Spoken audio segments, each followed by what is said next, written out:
What's good, what's good? I am your host, Jason J. Will Does It. And I got my guy, Mr. What will he be today?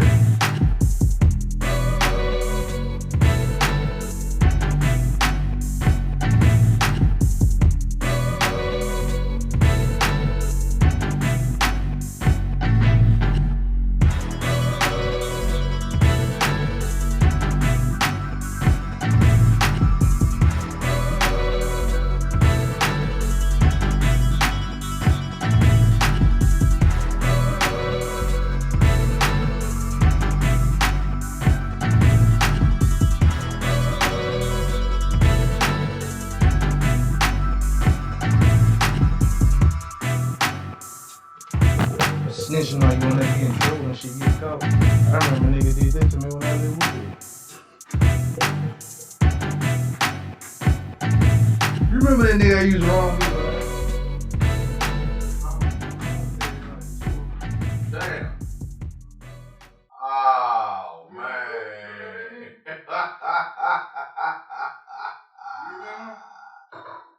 Damn. Damn.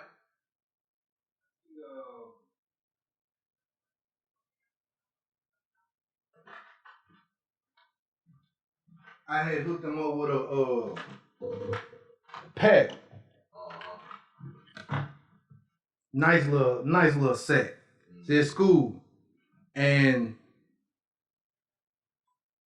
that nigga, when he had it, he playing with it in his pocket. He fiddling around with it and shit.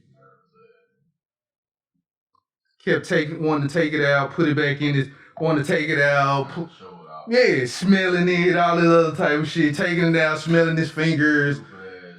Little green ass nigga. I'm like, hold on, I thought this nigga was, I didn't know he was new to the shit, but he was in ROTC. Dunking, hemmed his ass up. Hey man. I already know. He was like, hey, what you doing over there? You jacking off in your pants? He was like, you over there jacking off in your pants, huh? And, cause he told me the whole story. He told me, he was like, man, don't hang with that nigga no more. Don't hang with him. And he was like, what you over there jacking off in your pants? Your hands in your pocket this whole time. Come here. Told him to come here. Pull everything out of your pockets. Pulled everything out. Why the fuck you got it in your pockets, man? It should be in your locker, Anyway. So he pull out his pockets.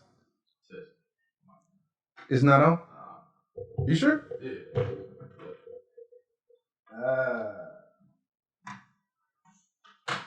So he take the junt out. He take the damn. Right. So motherfucker. So he takes the dope out of his pocket. Mm-hmm. And he started drilling them. He said, all I do, he's like, I was finna drill him. He's like, he asked him a couple of questions, but he just asked him, he said he just asked him one question. And then after that question, I can't remember what the first question was, but he was like, where you get this from? Man, you know my man I be hanging with. Oh. He was like, immediately, this nigga was Tweety Bird. Oh, man. So he was like, oh, man. He was like, you mean your boy with the freckles? The sandy hair? Yeah, man. Yeah. Golly, I never knew that. That's why I got a boy suspension before graduation. Remember I got suspended? Yeah, you sure did. That was the suspension. I couldn't come back to school until graduation, if I'm not mistaken. Damn, you sure did. Damn. Snitching ass nigga. Snitching ass nigga. As soon as I come into the office, man, they hear me up, man. I'm like, dude, hey, shut the fuck. As soon as I seen his face in Simp Dog's office, I'm like, dude, don't talk to me. You already knew what it was. Don't talk to me, man. Don't talk to me. I never even knew that. I never knew that. Like the saying go, when you get jammed up, don't mention my name. Like, bro, don't. When you get jammed up, don't mention my name. I've been in situations where, like, even there with them, I was in a situation where I got hemmed up. It was actually me and Harry. Well, Harry had did some shit in the hallway, and I got hemmed up by motherfucker. I don't know if you remember the shop. I'm kind of glad your mic wasn't on, so we ain't got to have to record his name. Oh, okay. What's up? And me and Harry got hemmed up doing some shit in the hallway, and this dude here was psycho, man. This nigga was psycho. I think this was at the junior high. Somebody did something. Harry went down the hallway, and I'm walking. As a matter of fact, I don't even have nothing to do with what they did. I just walked. So I'm walking. Dude said, "Come here." I look at him. I said, "Hey,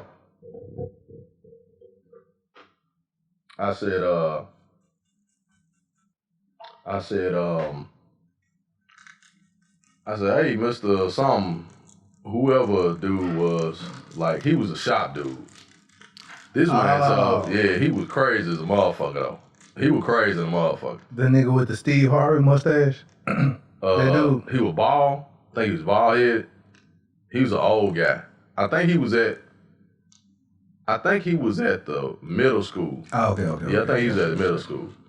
But this dude was crazy, man. Like, he was old school, like the old school, inner city school teacher crazy, the motherfucker. Somebody said, "Come here, son." I said, "Yes, sir." I said, "Whatever you asking about, you asking the wrong person." I said, "I'm on my way to class." "No, you ain't." I said, "Whoa." I said, Hey, man. I said, "Oh, man, here we go with this shit." That man said, "Who else is coming down this hallway with you?" I paused for like 2 seconds. I said, "I don't know them. I don't know them." "Who knocked on this door?" I said, "I don't know them." I said, "I go to school here, sir. I don't know everybody that go to school here." "You don't know who knocked on that door?" I said, "No, sir, I do not." Come on in here." I said, "All right." I just walked on in there. I looking around. I ain't never been to shop. I ain't take no damn shop class. But I knew. To a stool pigeon. Hell yeah. I said, "Okay." You was a stoolie. I was, but I wasn't finna snitch though. Cause I know what happened to snitches. So I ain't say shit. He was like, "Who you think a stool pigeon is?" Yeah, I'm just saying. He was like, "Who knocked on that door?" I said, "I told you." And he kind of looked at me like, well, I said, "Yeah, I told you I don't know them. Like, I don't know everybody go to this school." You know what I'm saying? Right.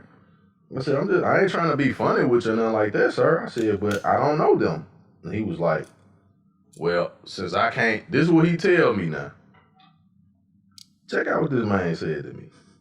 The man said, "Well, since I can't get them, I'm gonna get you." That's what he said. That's how it always go. That's what he said. That's how it always Since I go. can't get them, I'm gonna get you. I said, "Oh." That's how most niggas in jail is right now. I said, "Oh, okay." I said, "For real?" I said, "All right." I said, "Okay, yes, sir." So, all right, cool. Man, that man made me come to his classroom and clean up his classroom for a week after school. I don't know, man. I think he just like looking at you. Man, I don't know. All I know was I didn't say nothing to nobody, but Miss Winters, she was the PE teacher or whatever she was.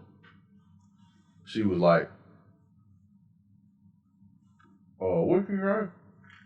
"Oh yeah, that's Upshaw. He be fighting in my class." I said, "This lady here, man, them folks did not like me. They did not like me."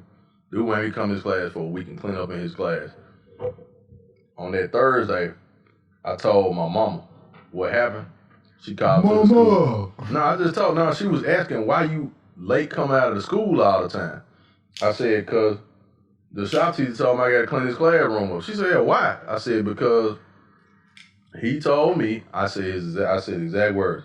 He told me, he said that he couldn't catch who knocked on his door, so he chose me." She said, "Oh, no, we don't do that." Man, she went to the school and clown. As she should have. Dude apologized and some more stuff. Oh, I'm so sorry. She like, man, how you just gonna say, well, I couldn't get them, so I'm gonna get you? You know what she said? She said, that sounds like the police. It is the police. Mm-hmm. I went to double back. I remember like a time before that. You know that nigga wanted me to bail him out of a fight. Did he get beat up by a girl one time? Yes. That's what I thought. He did. I can't remember. Yeah. Fuck, that shit strong. Damn. Man, you need to lay off them Benadryls, bro. I know it's allergy season. Shit. But yeah, I can't remember. It was some dudes that used to hang with Duncan that played on the basketball team. Mm-hmm. I can't think of the dude's name. But they were kind of like some goons that he hung with. Yeah. Yeah. They was finna kick his ass. Okay. Mm-hmm. Hey man, these niggas finna jump me, man. Hey, what's up? Who? What? Nigga, no. Then they can't, hey, you cool with him, man?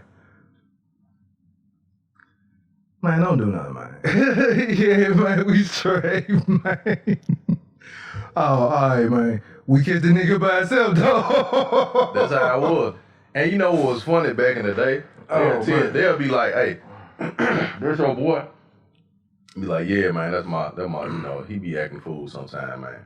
But sometimes you don't want to vouch for a nigga. Yeah. You can catch a bullet for a nigga. Exactly, yeah. 'Cause, you know, and they be like, all right, man, you need to get your boy, man. You need to get your, that's how it really And that's what they said. And that's what they You said. need to get your boy, man. Get your motherfucking boy. That nigga with the shit. Man, okay, bro. I'm going to let him know. I promise. You go to, hey, and look here, bro. Man, quit fucking with these folks. Whatever you did, man, stop doing that shit. Cause he was one of the type of niggas that he will put shit on your name. And what I mean by put shit on your name is he'll go and do some shit. Hey man, me and my nigga Jason gonna come and blah, blah, blah, blah, blah. No, me and your nigga Jason is not. Because he ain't really, now that I think about it, he ain't really had no He was not. Yeah, he ain't really had no friends and No. shit. Yeah, because like, the only reason why I think anybody used to be like okay with dudes because you used to fuck with them, that was it. Then nobody else fuck with dude like that.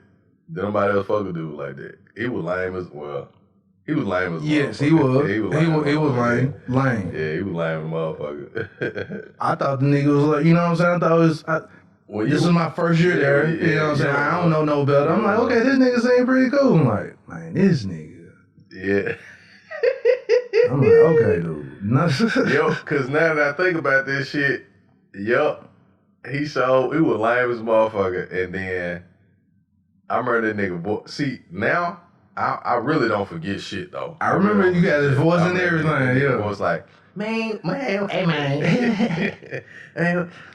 man, what Jay saying, man? Like, damn, nigga, that's your dad, nigga. What's up? I remember one day we was in the hallway.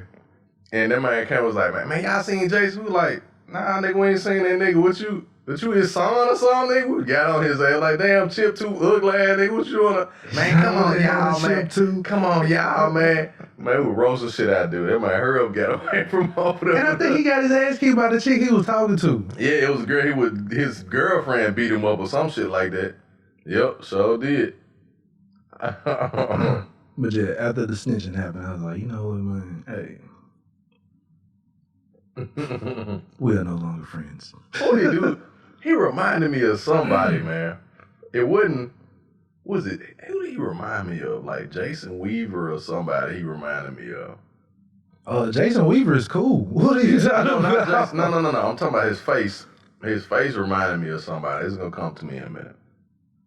But yeah, I remember dude, man. TM. I remember dude. Yeah. We are the Off on the Tangent podcast. I am your host, Jason J. Will Does It. And I got my guy, Ivan, the Grizzly, the Great. And we are the Off on the Tangent the Off on the Tangent podcast, episode 77 77. up in this junt. 77. And we already was off on a tangent. We got off on a tangent from talking about Snowfall. Mm-hmm. So,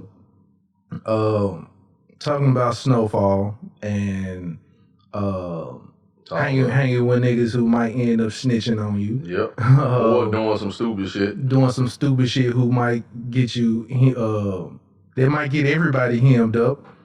But we'll, circle back around and talk about the Snowfall. So what you think, what'd you think of it? So are we talking about just the most recent stuff or just kind of where we are with Snowfall right now?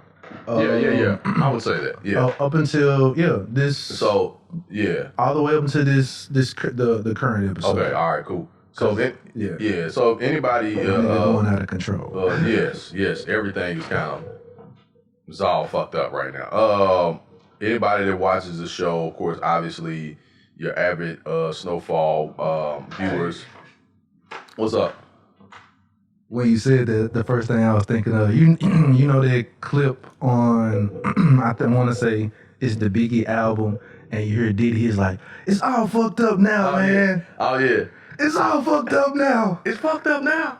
It's all fucked up now. And then I was like, you hear, yeah,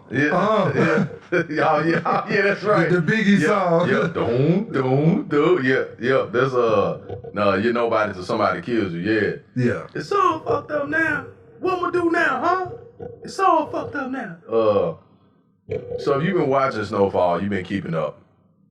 The latest episode, is really kind of a, you got the cause and effect, it's the effect of, here you got Franklin that is, he's enterprising, but now Franklin is kind of operating more so on, I would say he's not really at 100%. When I say he's not at 100%, his team is not at 100%. He's got, his right hand muscle just quit on him. Right. Cause he really like, hey man, I don't want this, I don't want this type of life, you know what I mean? And I get it. And I get that too, yeah. Cause he came out of the military. Them niggas, who you talking about? The nigga who was like, hey, I can't go this go no more with you? Yeah. Cause he was in Vietnam and stuff, and you feel death at your door. Yes, sir. Yes, sir. Damn, you just hit something. And now I see exactly his face, and that's exactly what he saw. Hey, bro, I'm good. I'm straight, man. That's exactly what he saw, Jay. I don't want to go no further. Damn, that was perfect. Straight. That was perfect. I'm straight. When he said it, I kept so like when he was like, "Hey, man, let's go. We're gonna go to Arkansas. We're gonna go to Little Rock. Blah blah blah blah blah." And dude, he was like, "Shit." And then they had the little talk in the car. I was like, you know what? That's that situation where you just feel it. You feel it like either your next move, some niggas gonna ambush you. Your next move, police might come through, ambush you. You ain't either way. You're not gonna make it home. See, and then that dude, he was in the war. He told you can tell how he carried himself. He was all business all the time. It wasn't no bullshit. It wasn't no nothing. And then after they got what happened at that warehouse. Yeah. And ladies and gentlemen, these are spoilers. So if you have not seen these episodes, I'm sorry. We're finna fuck it all up for you. You can still go back and watch it anyway. Right. After that at the warehouse, when that botched shit at the warehouse. Speaking of, hold on, let's do this quick part, then we'll go to it. Gotcha. So you cause you just brought out something that was profound. He recognized death. He was like, I can't do this shit, bro, cause I've seen this before. I know what it feels like to know you about to fucking die. Yeah. Like I know this feeling, and I'm looking at you how you moving, and I can't tell you how to move, cause I work for you. I respect you enough though to tell you I can't do this shit no more. Right. Like Franklin, sir, he was like, sir, I don't mean no harm. but I can't do it. I can't go no more because I know what's finna happen. I see it because I've already seen this movie 100 times. I know what's finna happen. And Franklin, one thing about Franklin is blind ambition. Franklin like, come on, man, you can't quit on me now, man. We got to make this next move, and then we cool and that. He was like, nah, man. It ain't just some effect of blind ambition. It's just some effect, like, all right, if you get three, say for instance, if you got like 3 employees and one of them niggas calling in to work, or say, hey, I ain't gonna be able to come in to work today. No, man, you gotta come in to work. True. He need him. Right. True. But this ain't something that I can't handle this myself. Well, not only that, but it ain't like somebody I can just pick up and replace him real quick and trust either. Right, exactly. That's another thing. So, yeah. You're right. Because he can't, man. Like, that puts, because see, you're right. Because he's a valuable member of the team. He's a valuable asset. And when one of your most valuable assets tell you they can't roll with you, then that's a problem. And it ain't out of disloyalty or selfishness. In a way, it's a little selfish because he's like, nah, bro, I got to think about myself, like my life, you know what I'm saying? And he says that, and Franklin like, nah, man, you can't do it. You know, we can't, like, not right now. You know what I'm saying? Like, maybe later, you know what I mean? But not right now, you know what I mean? So, damn, that sounds good. But, so we talked about the warehouse situation. So all right, what you have on that? Now, I may not have told you, but the whole time I was watching this junk, even when he was choosing the side who he needed to choose, I've been said that they need to get rid of Man Boy. Yeah. You need to fucking get rid of Man Boy. When he chose side to Man Boy, I was like, nigga, it's finna go downhill. Yeah. It's finna go downhill. Because one, you think that because this nigga is the OG, he may have lost it or whatever. This nigga is still an OG. He still got a few connects. He still know how to maneuver. He got respect. And he got respect. He got major fucking respect. He got the respect thing. So, with getting the respect, and the nigga fucking lunatic.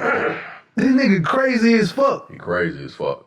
Scully crazy as a motherfucker. Then you have the option of Man Boy. You got this young nigga who is ambitious as hell. Ambitious as fuck, yeah. He already making moves to either he's already shown you that he's trying to get product or make moves behind your back. He's done it before already. Behind your back. But see, go ahead. He's done it before already, and his crew keeps getting bigger. Every time you see him, he has like, in the beginning when you saw him, he had like 2 guys behind him. Now when you see him, it's like 5. You see what I'm saying? And so it's just how he's moving. He's becoming like a Scully. Cause see, here's the thing though. He's actually becoming a little bit of Scully and a little bit of Franklin. Yes. Man Boy is fucking crazy. Because he's studying Franklin at the same time. Studying Franklin at the same time. Like, Man Boy, Franklin trusted him too much too early. He trusted him way too much too early because of their past going to school. I think they went to school together. Well, no, not only that, it was the same effect, the shit, the whole beef with him and Leon, because Leon felt like, hey man, you giving this nigga too much. You giving him too much. And Leon was shit, right. You ain't even giving this shit to me. And Leon was right. Now, the reason why, there you go. Because I looked at it from the other side. I felt like Franklin felt like he could control. He felt like he could outthink Man Boy. He felt like he could outthink, and that's one of Franklin's biggest downfalls. He's a smart motherfucker. He thought he was the only. He think he the only smart nigga. He think he the only smart motherfucker. That's his problem. He think he the only. Man, she's so damn fine. I'm sorry. I hate y'all to say that. She is so damn fine. My Lord have mercy. I don't know what Robin Thicke ass was thinking about. Not Robin Thicke. Rob, that was the other girl. No, that Zoe Saldana. She is so fine, dog. Oh my God. Anyway, yeah, I got sidetracked. If I find me a Zoe Saldana look-alike, we get married. Anyway, no, that's not gonna happen. You mean you'll propose? Yeah, I proposed like 3 years ago. Yeah. Because if I mean, you can propose all the time. Yeah. You just never get married. Yeah. Oh my God, this man here. I tell you what, I'm not even gonna go there. Anyway, that's the key. I'm telling you, hey. Oh boy, will you marry me? Yes. When we get married, I don't have a clue. You ain't gotta set a date. You can ride that wave like. Oh, never mind. This is finna get into some. Let's get back on track, sir. You're right. Franklin thinks he's the only smart motherfucker. At least. Wow, that's amazing. I'm dead ass.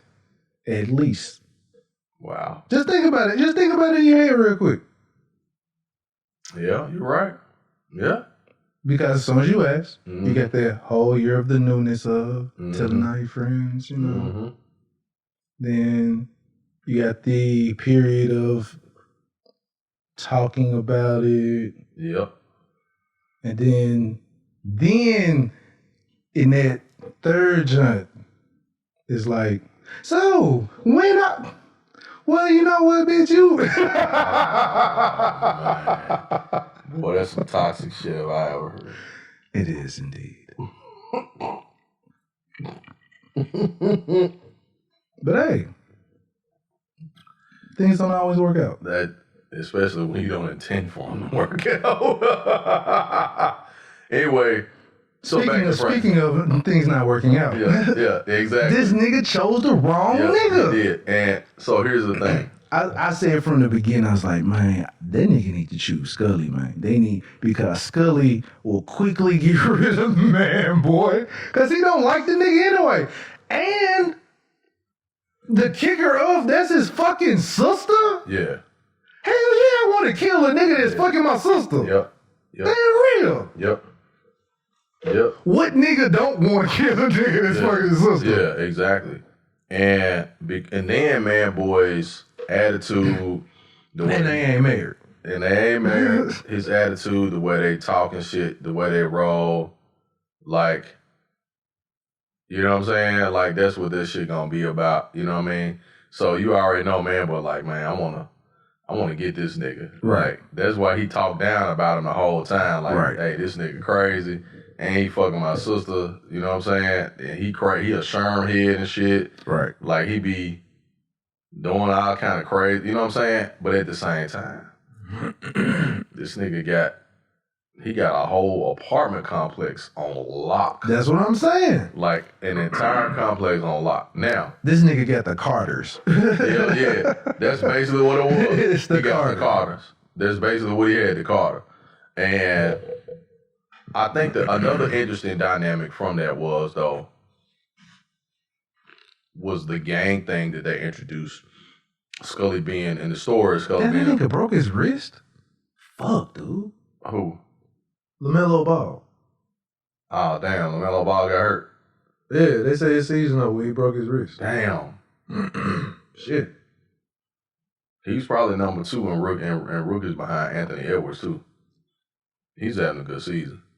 Damn. He was. He was having a great Dude was cold, man. Yeah, he was cold. He was killing it. He'll be back, though. He'll be back. You know, MJ got hurt like his second season, broke his nose, and missed the whole year, so that shit is better. Man, that was his nose. A wrist, though? Nah, yeah, you know, he broke his nose and broke his foot, too, remember? That's right, he broke his foot, yeah. Broke his foot, too. Tight-ass Jordans. Oh, well, I guess whatever, but still, the shit went out. But anyway, so again, you got this crazy dynamic. You got these two dudes, 2 different gangs, right? Mm-hmm. Bloods and Crips. You got the OG is with the up and coming. I won't say BG, but he a gangster. He up and coming though, so he got respect now. You talking about Man Boy? Yeah, he ain't really a baby gangster, but he a gangster. He up and coming, and And he ultra competitive, and he's ambitious as fuck, like you said. Like you said, his crew getting bigger every time you see him. He's pretty much right now, the last 2 episodes, I want to say, hell, even last season, the nigga was solidified. Mm-hmm. He's solidifying himself. So, with that being said, again, I would have chose Scully. So here's the thing. I'm gonna give you my take on what Franklin's what he was thinking. I know what he was thinking. What was he? So you tell me. I know it. One is Franklin. Franklin, I told, he thinks he's the smartest nigga in the room.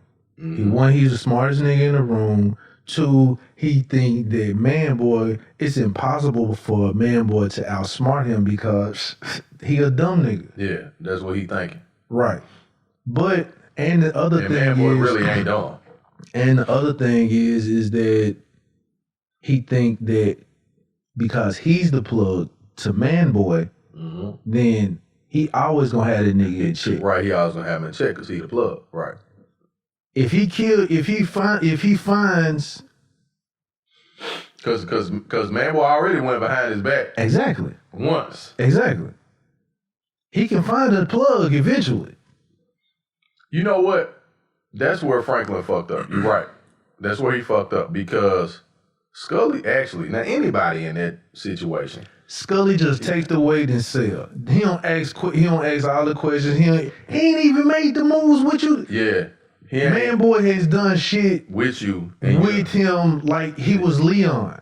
Exactly. And that's where Franklin fucked up. Now, I get the fact that Leon has always been a hothead. And you can't take it back now, man. And you can't take this shit back. Now, I will say, though, Leon never had what it took to be a leader, right? He never had what it took to be a leader. And I'm going to tell you why he never had what it took to be a leader.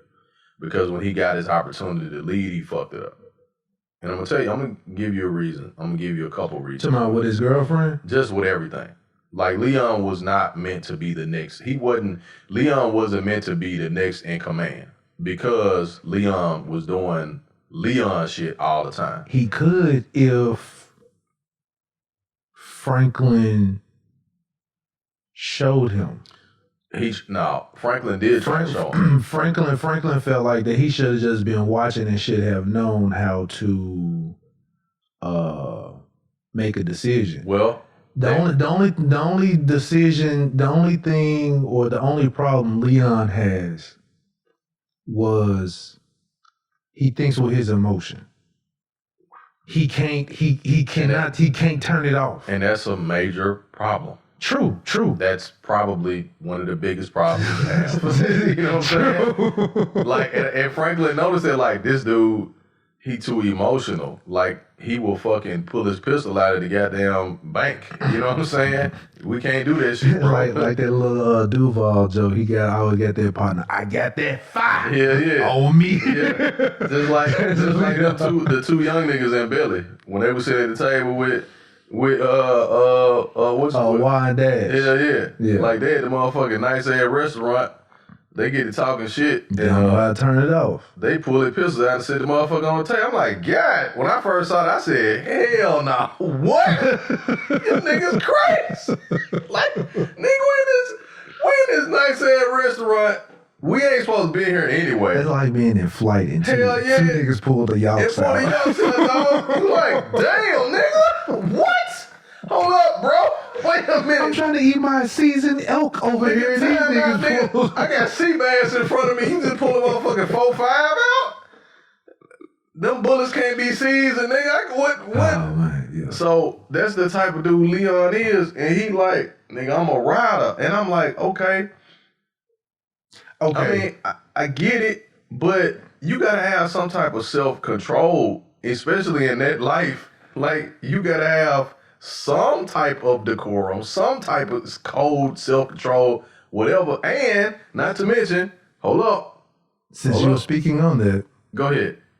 Since you were speaking on that, I was going to say, so as far as self-control and all of that or whatever, being in that in that lifestyle. Mm-hmm. So what do you think and who do you think was at fault at the standoff? The ice cream man standoff. So it was both of them. And I'll tell you why. Because now, here's the thing. You got Leons in every crew. And you got ignorant motherfuckers in every crew who can't really think for themselves. Because I don't think Leon was at fault at all. I think Leon was at fault. And I'm going to say, well, I'm going to say this.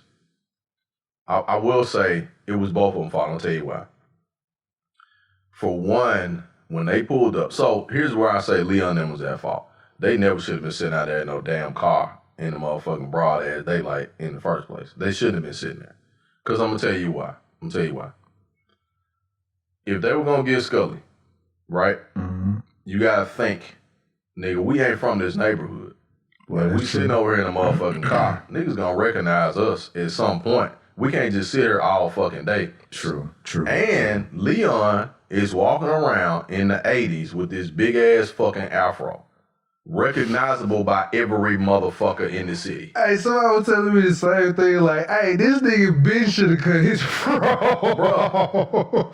Hey, this nigga, well, I don't know, I guess the wire wasn't out back then, but then we learned this shit in the wire, like, nigga, like, cut that shit off. Cut your shit the off. Police gonna see you a mile away. I mean, the nigga with the fro right there. Nigga, how many niggas walk around with big ass fros and shit? I mean, humongous. Motherfucker got bigger.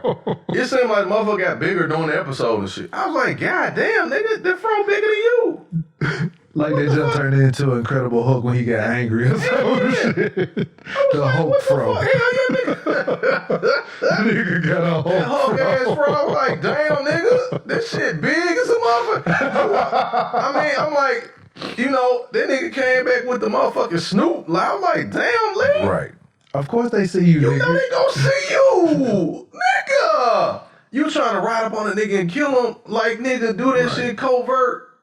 You know, I realize, hey, police ain't really gonna do shit, but nigga, be smart about the shit. So they sit up there broad ass fucking daylight, waiting on to kill this man, right? Right. In this car. You think ain't nobody gonna recognize you? So here go the ice cream. Now, first thing though, when I was watching it, I don't understand. Now, I know there's a significance in it because it was there. Yeah. I don't understand the significance of that ice cream. See, that is something with that. It's something with that because there was I don't know if they said, I don't know if he was paid to pull up right there in front of them. Or something, yeah. Or but see, again, to me, Mm-hmm. if that's the case. But see, now, because they weren't even aware that they were sitting right there. They weren't. See, that's what I thought when I first saw the guy. I thought he was pulling up to keep them from pulling off so they could ride up on them and shoot them. Exactly. But neither one of them. Yeah, okay, so and he wound up getting killed too. All right, so I'm going to say, to me, that was a, you know how in storytelling or in movies, right? This, as you could say, this will be at the precipice.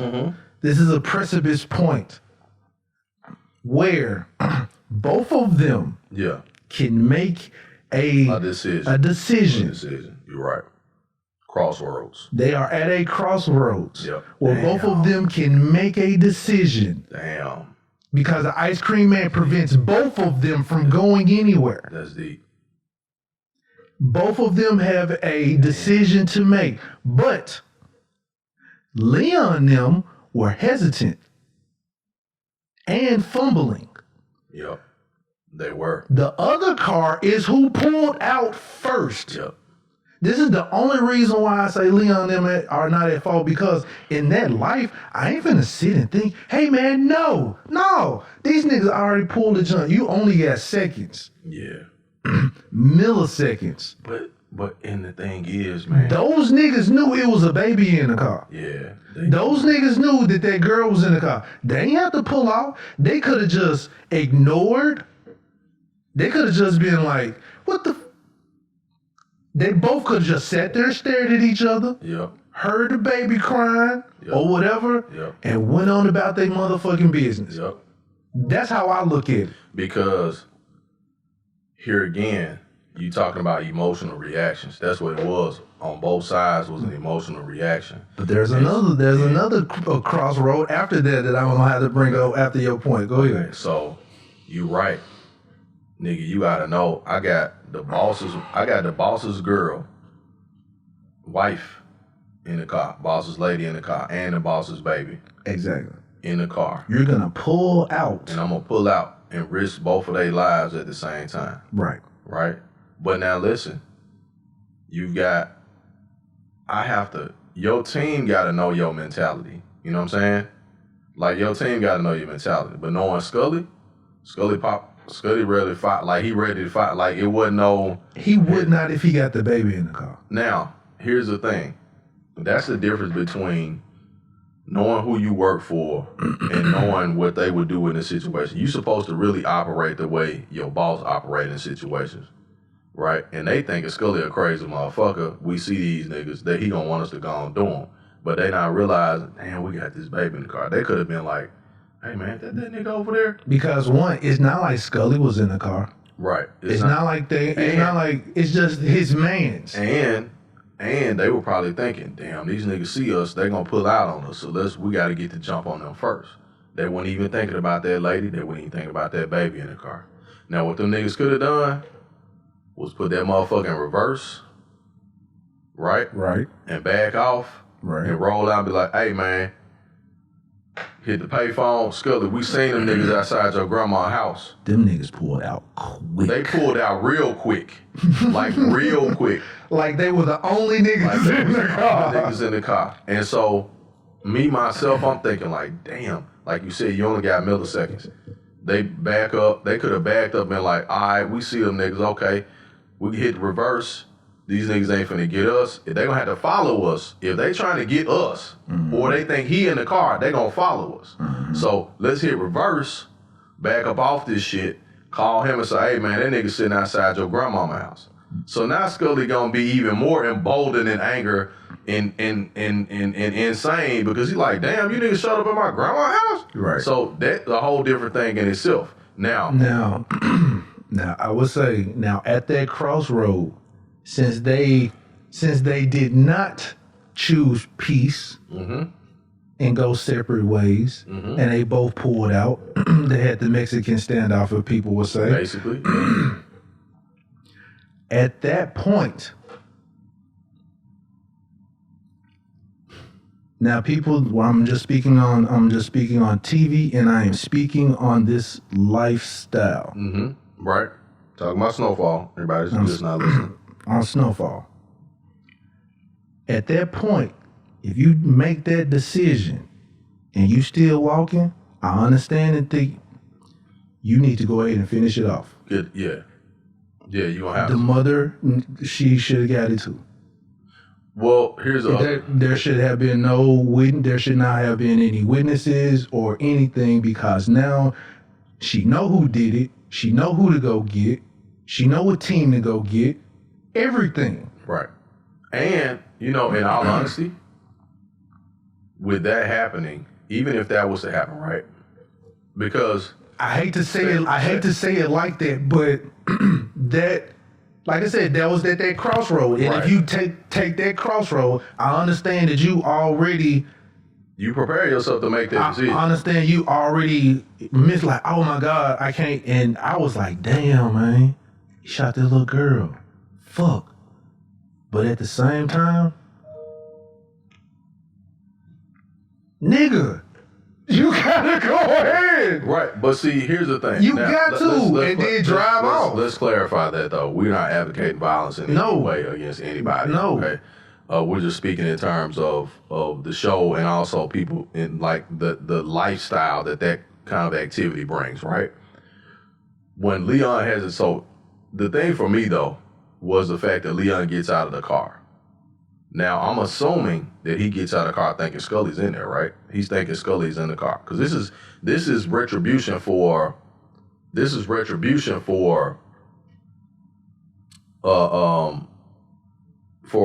something that Scully did, right?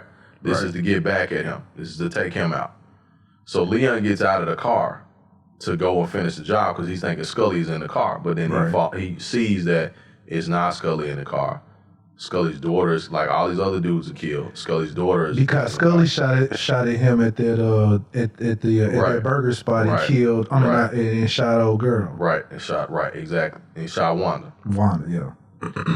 That's another problem within itself. That's a whole nother conversation. That's another major problem that he got, is the fact that he was all in love with her and she turned into a motherfucking crackhead. He didn't know how to let that shit go. And they told him and said, look, man. He let it go, but he's still nice to her. He ain't let it go. That nigga still in love with her. And no, sir. I mean, you I put like this, you still do have some, you're gonna still have some. Listen. That was another part of Leon. We talking about emotion. Leon represents emotion. Leon's emotion has got his ass in trouble because now he was like his bad decisions. All these other, like these other little, little chicken heads that he was just fucking clucking, blah blah blah. Right. But her, he would always like come, it was and first of all, Franklin told him, said, look, man, I'm bringing her in on your word, right? Yeah. So let's go back to that. I'm bringing her in on account of you. And she turned into Pookie quick. Yeah, she turned quick. She was like, they say where Chris Rock dancing and hell yeah, bro. She calmed down quick. It wasn't no time. But again, I remember when all of that shit was happening as a kid and I saw people my fucking age that was smoking crack. I'm like, nigga, what you smoking crack for? We ate. You know what I'm saying? Now, I get why. But I'm seeing what this shit doing to other people. Nigga, I don't want to walk around my motherfucking teeth all blacked out and shit and fucked up. Like, what's wrong with you? And that was a crossroad episode for her. Hell yeah. When she lost her tooth. Her tooth came out. It came out and she stopped and was like, damn, I'm fucked up. When she looked in that mirror and she was like, damn. I'm like, okay, maybe she finna try and get off of it. Fucked up. Like, yeah, I thought maybe too. But of course, you know how that shit do. Then they start off the very next episode. Another tooth has come out. That's it, and this bitch selling the tooth. And I was looking at I'm like, bitch, I ain't no tooth fairy, nigga. Then I looked at she was like, can I see her? Listen. And she, here's $100. Man, look, listen.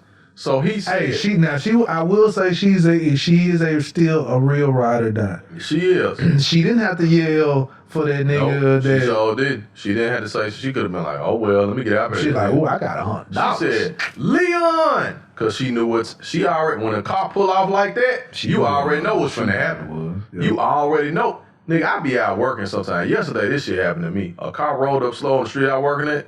Nigga, it was a car parked on the street. And got behind the car. I went and got behind the car. I swear to God I did. I still do that shit to this day, Jay. That shit, like, I'm sorry. Hey, you right up in here? Yeah. When people drive and just turn around? Hell yeah. Bro. I grabbed y'all real quick. Man, I swear, man. And I don't carry my gun with me. I don't carry my gun with me when I'm out. Like working, and I probably I need to. You need to go ahead because sometimes I had the kids and stuff and whatever, but I really need. You got concealed carry? No, not yet. That's the thing. Go ahead. So when I get that, like I will, but actually I think in Tennessee you don't even. Well, you know what? I don't think you did. Yeah, I think they changed it or something like that. Then. So just yeah. And I promise you, dog. That shit. I got PTSD from that shit. And I wasn't even a motherfucking dope boy as a kid. Or even as a young kid. Whatever.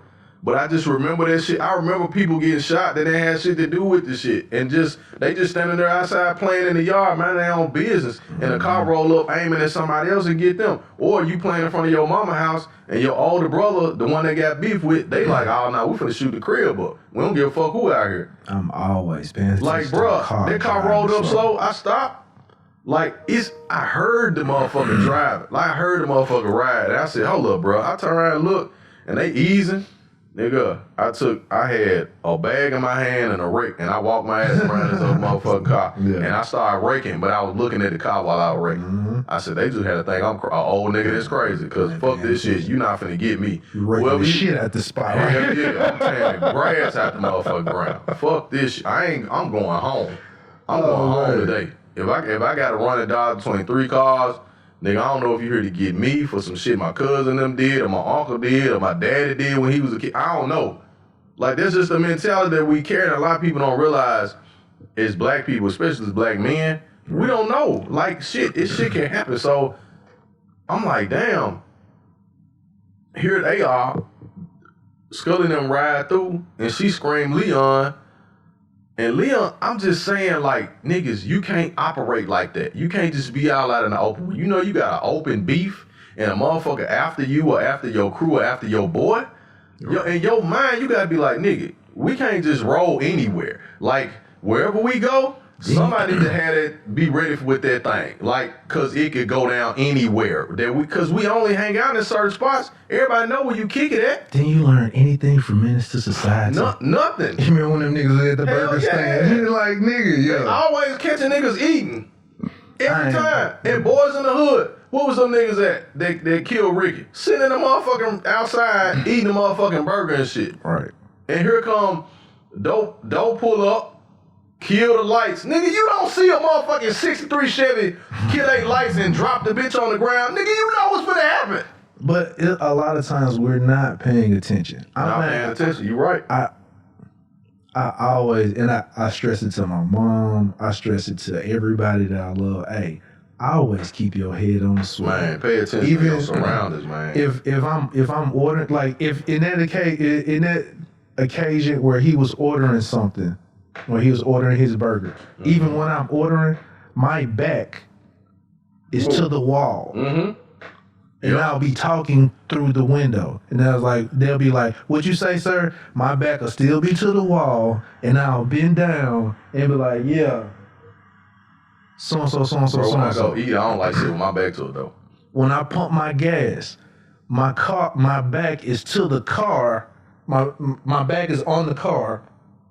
While I'm pumping, I'll be pumping like this, and I can look around. Or if I maneuver around, I put my back right there on the pump, and I lock it, and I just stand there, and that way I can look around. Nobody can see me while my back is on the pump. Or until you come around, like, oh, whoa, you see me like that. I stand on the other side of the pump. Like, I go to the edge of that motherfucking stand around where I can see cars pulling in and shit. Where I can see them pulling in. Or I will go in a direction where if it's a main street, I'll walk around to the front of my truck and look at everybody else that's riding around, that's pulling in and out. I can see everybody pulling in and out. Cause motherfuckers will rob your ass at the gas station. Yeah. They'll pull up on your gas station. I always pay attention to the nigga that's pulling up next to you. I speak to them. What's up, man? What's up, bro? You all right? If nigga don't say nothing or not, I still be like, I'm talking about, all right, now what's up, man? I'm talking about this nigga. I'm talking about like, yeah, I know. You know, like where you're parked here, and the nigga on the other side of that pump right there. You don't really necessarily really get to see his face. I walk around, dog. I walk around so I can see in the motherfucking car. Hey, niggas done looked at me real crazy for doing that shit. And I walk around and be like, what's up? And make sure I speak and let you know I see you. That's the whole thing. I see you. You're not finna just roll up on me. I see what the fuck you doing. And they could be minding their own business. And a lot of times niggas will be like, damn, man, this old ass nigga looking at over here like, or they get out the car like, what's up, man? What's up, bro? You all right? Cool. And I back on what I'm doing and I still keep my eye. But back to Snowfall. So here you have Leon, this emotional dude. He pop off and he gets out the car and he see there's the mama in the car. And he like, oh shit, I done killed the motherfucking baby. That's what he's saying in this here. I done killed the baby.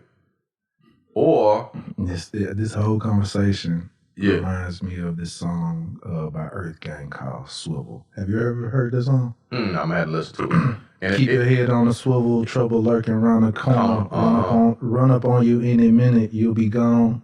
It reminds me also of the song, that first song on Biggie's album, the junt at the end of the song, he was like,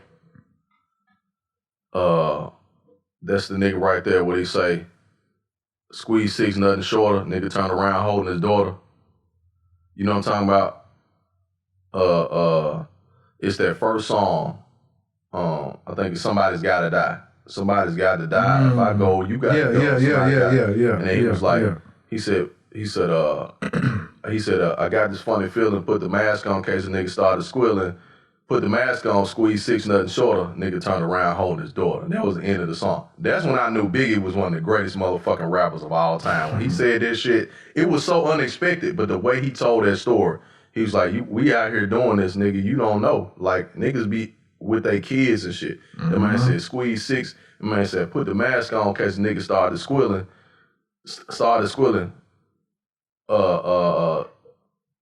Put the mask, put in case nigga started squealing, squeeze 6, nothing shorter, nigga turned around holding his daughter.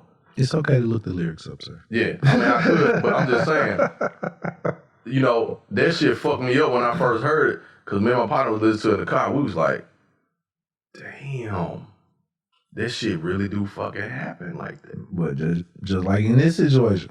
And so here she is holding his baby, and Leon standing like, fuck. Like, fuck an innocent child. That shit, that episode there, that episode hit me. It did. That episode hit me, dog. Everything, my nigga. It hit me, dog. I ain't lying. Dude who plays Scully, man. My nigga who plays Scully. This nigga is... But you know... That scene when he went to go look for his daughter. Yeah. Falling to his knees and just that whole scene. Hell yeah. That was a great scene. Hell yeah. Cause I would be like, I would be just like that nigga. Like when like when the security guard came to him and like, man, what the fuck, nigga? Trying to hurt my daughter, nigga. You know what I'm saying? Like, what the fuck? The security guard was like, you know what I'm saying? Then his baby mom was like, nigga, listen. First of all, she was mad. She was like, you done got my baby killed with the shit that you got going on. Now, I fault her too. Because, baby girl, you got to know what kind of life you in. You got to know at any point in time. This shit ain't this ain't the motherfucking Drummonds and shit. Like, yeah, I realize we're going to have babies, we're going to procreate and all this shit. Well, but technically... you still in this life, though, baby. You still in this life. Well, technically, she is maneuvering like that. That's the reason why she got 3 goons with her. Nigga. Unfortunately, those goons acted on emotion and pulled too soon. Understand this. Anybody that walk around with goons knows what type of life they in. That's why they got them in the first place. Goons are only there. Goons are for protection. Right. And goons could get got too by other people's goons. Right. You understand what I'm saying?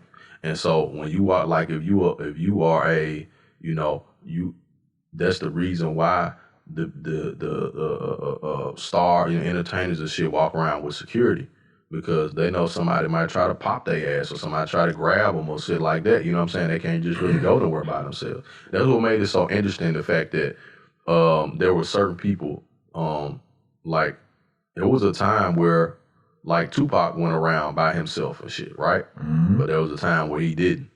You know what I'm saying? And that was a whole reason why he linked up with Death Row in the first place, because he needed protection too. You know what I'm saying? That was a part of that shit too. A lot of people don't talk about that, but he needed protection at that particular time. But he was in that situation.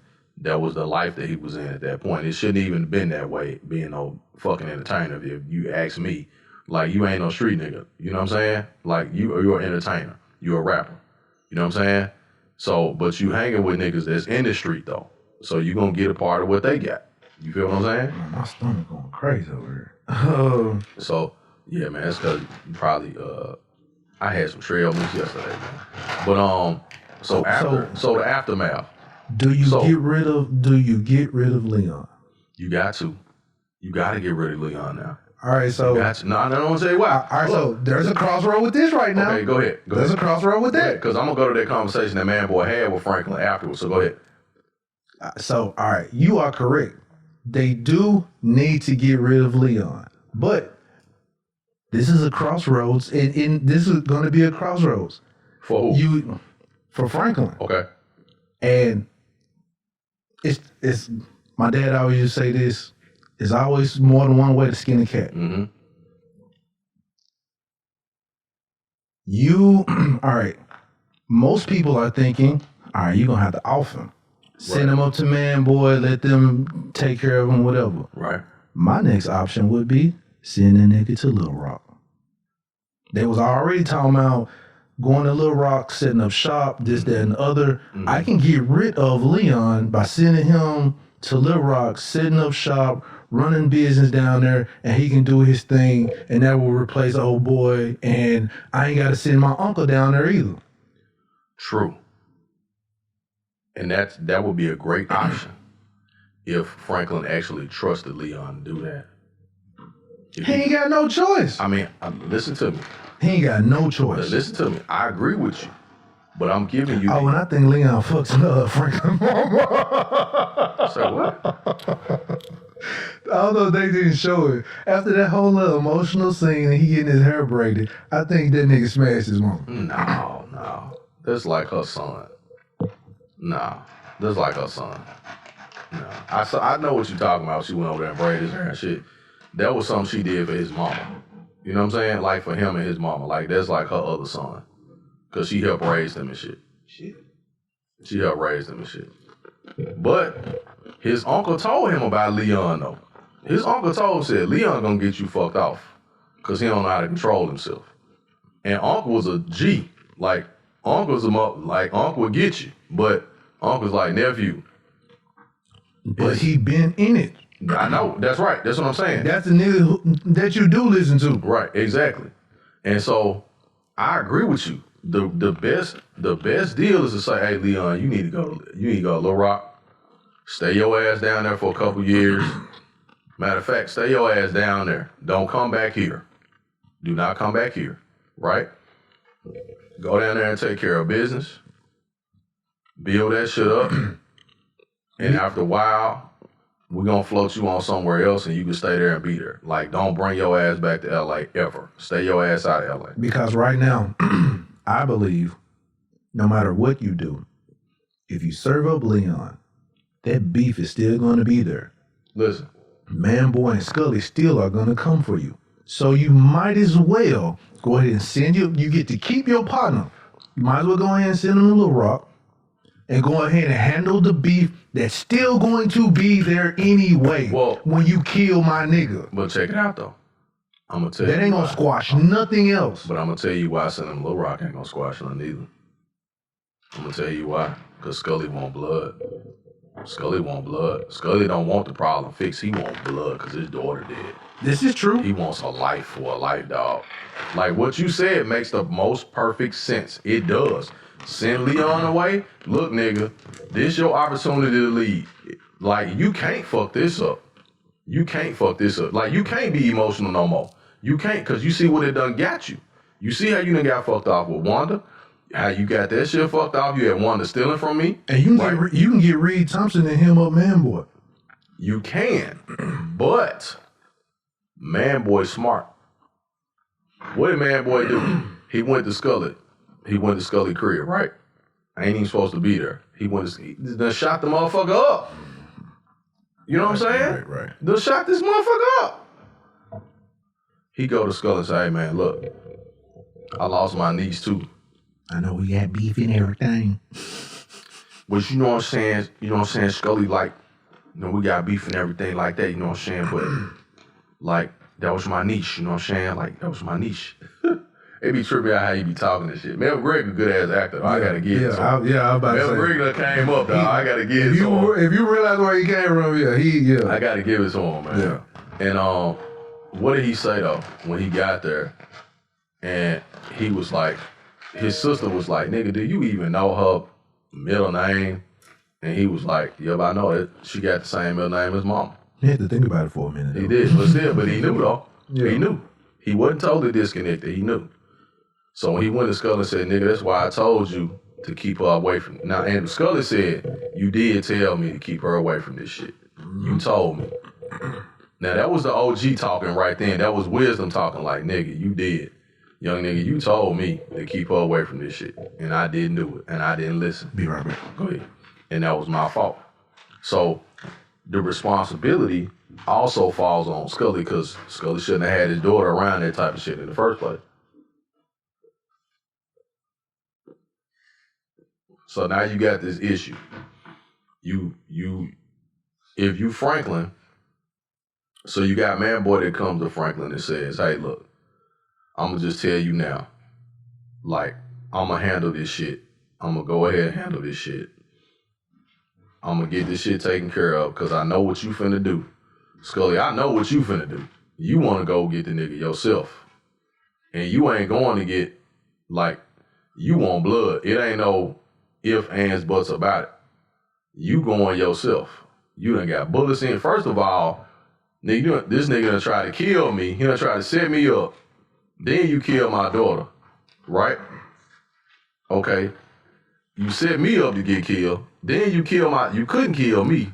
Hey. And then you kill my daughter? Hey, real talk. Okay. Let's backtrack on something. Okay. Because this is the season where Franklin is one, fucking up, and two, he's being careless. This whole season, he's being careless. He getting arrogant.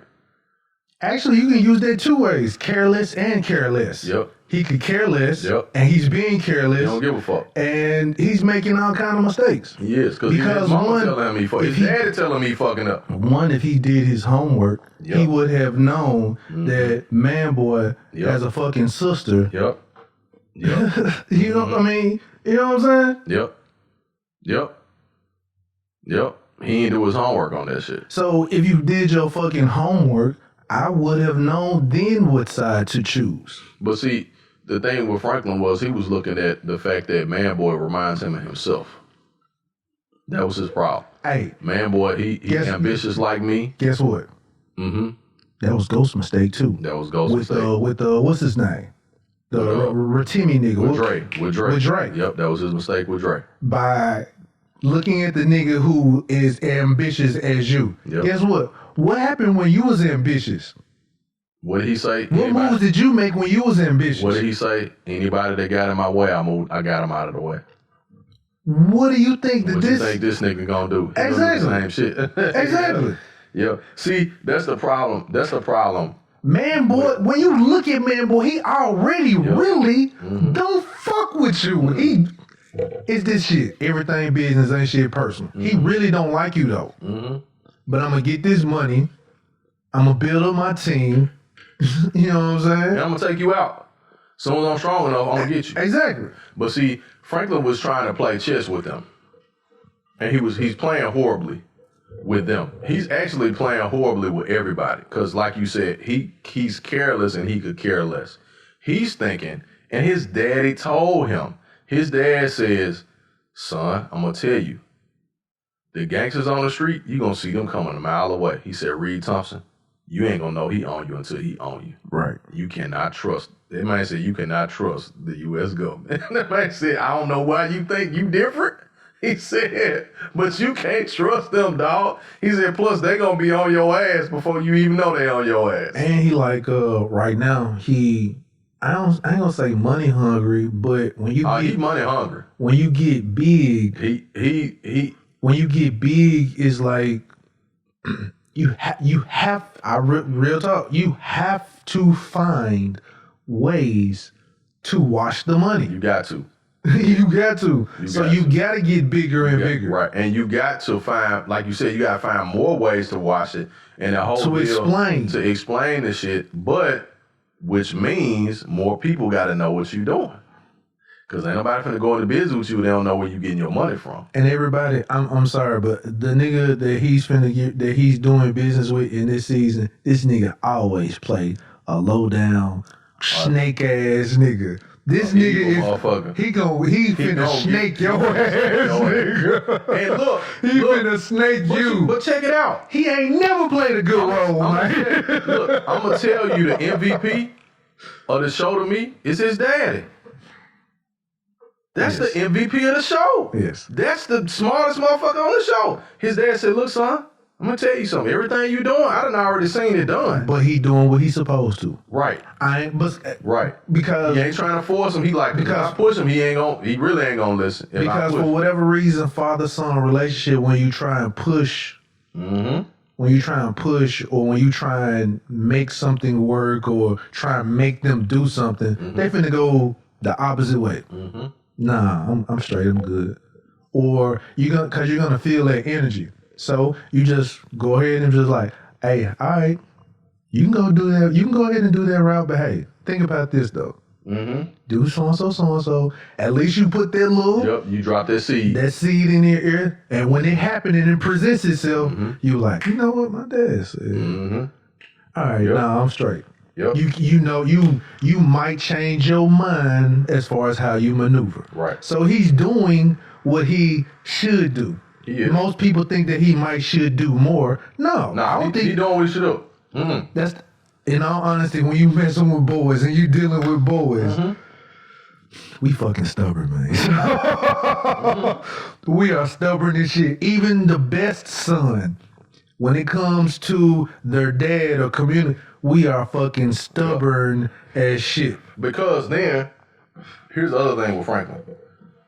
He saw his dad be out of the home for so long. And he like, basically, nigga, how can you tell me what the fuck to do when you weren't here? And that's another emotional thing. Like, attack bond. Yeah. How can you tell me and your ass weren't here? Now, when they kind of got past that, and he basically said, look, man, I know I wasn't here. And I wasn't a father to you. I wasn't a good father at all. Like, I was fucked up out here. But let me help you now. Like, for real. Like, let's kind of put that on the back burner. Right. And let's get an understanding about where you are right this moment. You're going to need some advice on some shit. Speaking of, I will say, especially this last episode. After watching this last episode, I was like, man, I'm gonna have to pick up this emotional intelligence book because you see what happens if you're not. Because you know what, I've been had this book. I don't think it's the same one that you got, but I've been had this book about emotional intelligence for like 2 years. And it's just been sitting in a room. After I seen that, I was like, man, you know what? I'm finna read this damn book. Let me tell you something. EQ, 9 times out of 10 is gonna trump IQ, and I'm gonna tell you why. Because you have people who aren't book smart, who aren't, organizationally savvy, all of that. But emotionally, if you know how to control your emotions, it can get you through a lot of shit. And then you can learn the other shit that you need to learn. Right. Because again, if you're led by emotions, you're going to fuck up every time. Because your emotions tell you shit that ain't right. Because emotions are reactionary. So if you learn how to understand your emotions and say, okay, man, what your triggers are. If I'm Leon, right, the reason why I'm so fucking aggressive like this is because something happened to me at one point in my life to make me want to keep motherfuckers off of me. So now I got to show and prove first that I'm the baddest motherfucker in the room, so won't nobody fuck with me. You see what I'm saying? And I'm But you do, though. Yeah. But because one, everybody always trying him. Right. Because of his height, whatever like that. Right. But it's his response to those things that makes the difference when we talk about EQ. Napoleon complex. The Napoleon complex. So and then he's always been second fiddle to Franklin. So he feels like, nigga, I'm where you are because I help you get there. Like I'm old such and such and such and such. But should you be upset? Should you be upset for being the right hand man? No. Hell no. What? Like, why would anybody want to be upset with being the right hand man? Especially when they're being taken care of. And all you got to do is say, okay, man, look, what you need me to do? Every Jordan needs a Pippen. Every motherfucking Emmett needs a Troy Aikman. A Troy Aikman needs a Michael Irvin. Fuck that. Fuck that. Everybody need a Memphis Bleak. Memphis Bleak is the realest. He the realest motherfucker. He's the realest right hand man a nigga can have. What did Jay say? bleak nigga, you one hit away, and even if you don't, nigga, you taken care of forever. And even if he don't, he's still one hit away. You still one hit away. With the pay. Shit. You know what I'm saying? Like, that's the whole See, here's the thing. The goal in anything, if you're in any type of business, whether it's clandestine or not, is to make money.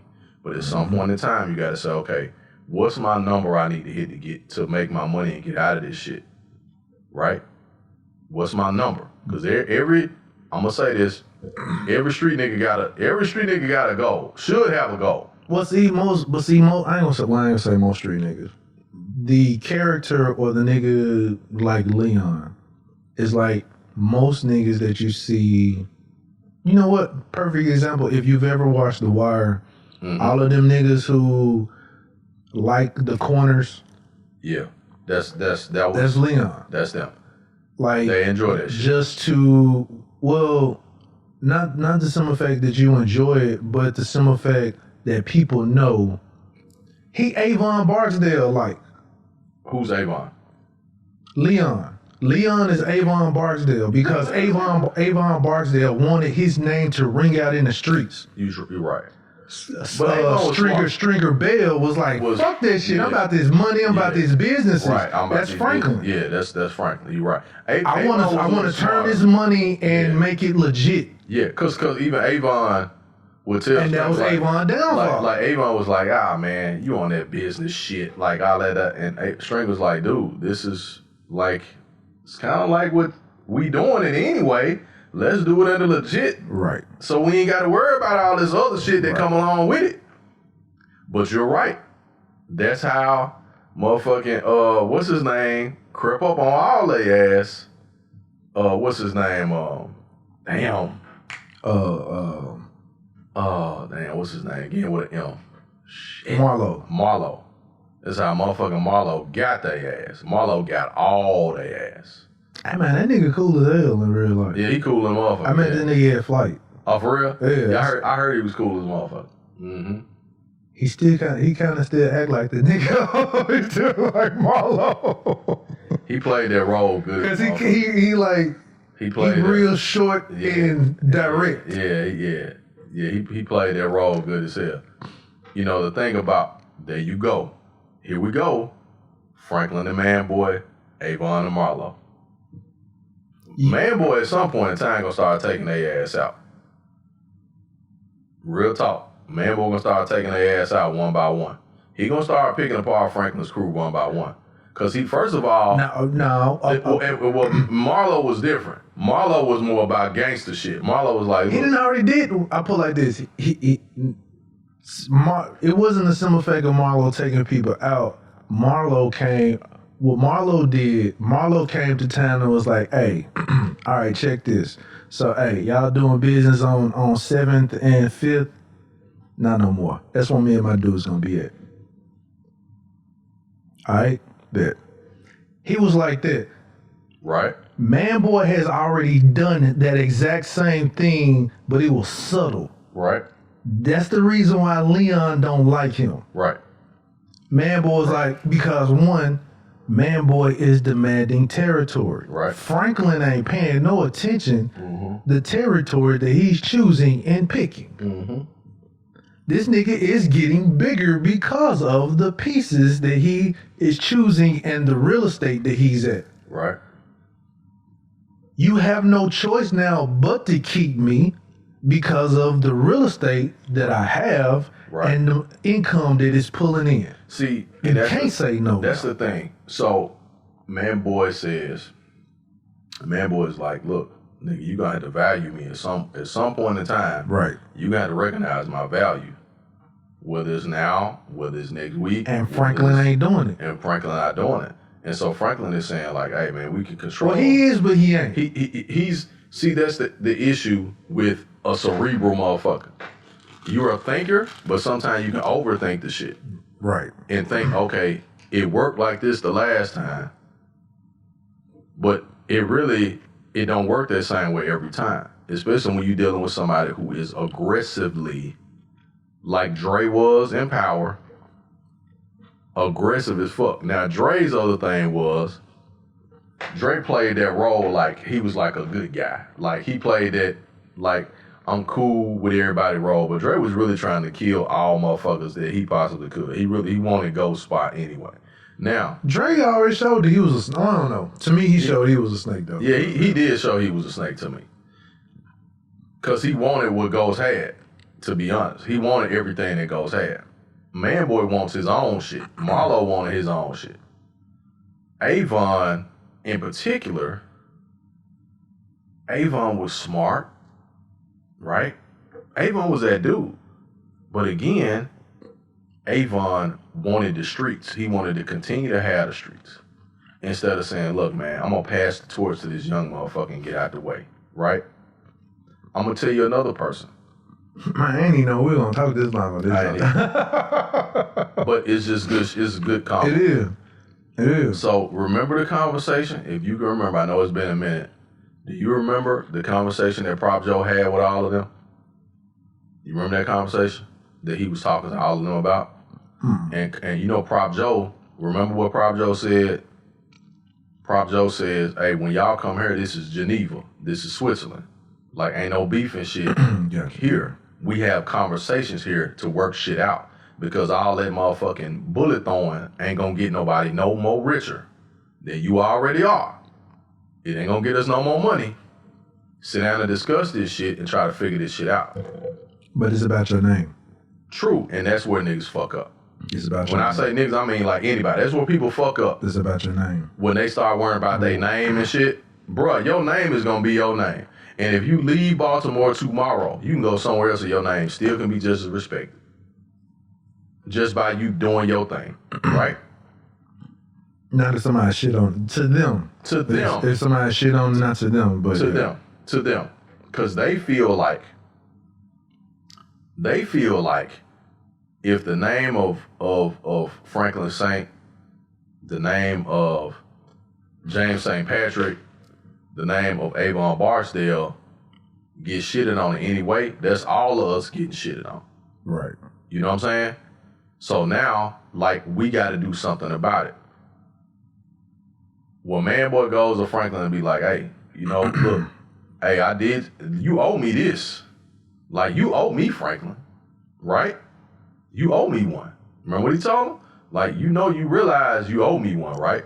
Like I said, this season should just be called Crossroads. It should be, because every episode is a decision that needs to be made that can go way left or go this other way. And you know it, every episode it has gone left every episode. When they pulled up to go meet the Mexican plug, right?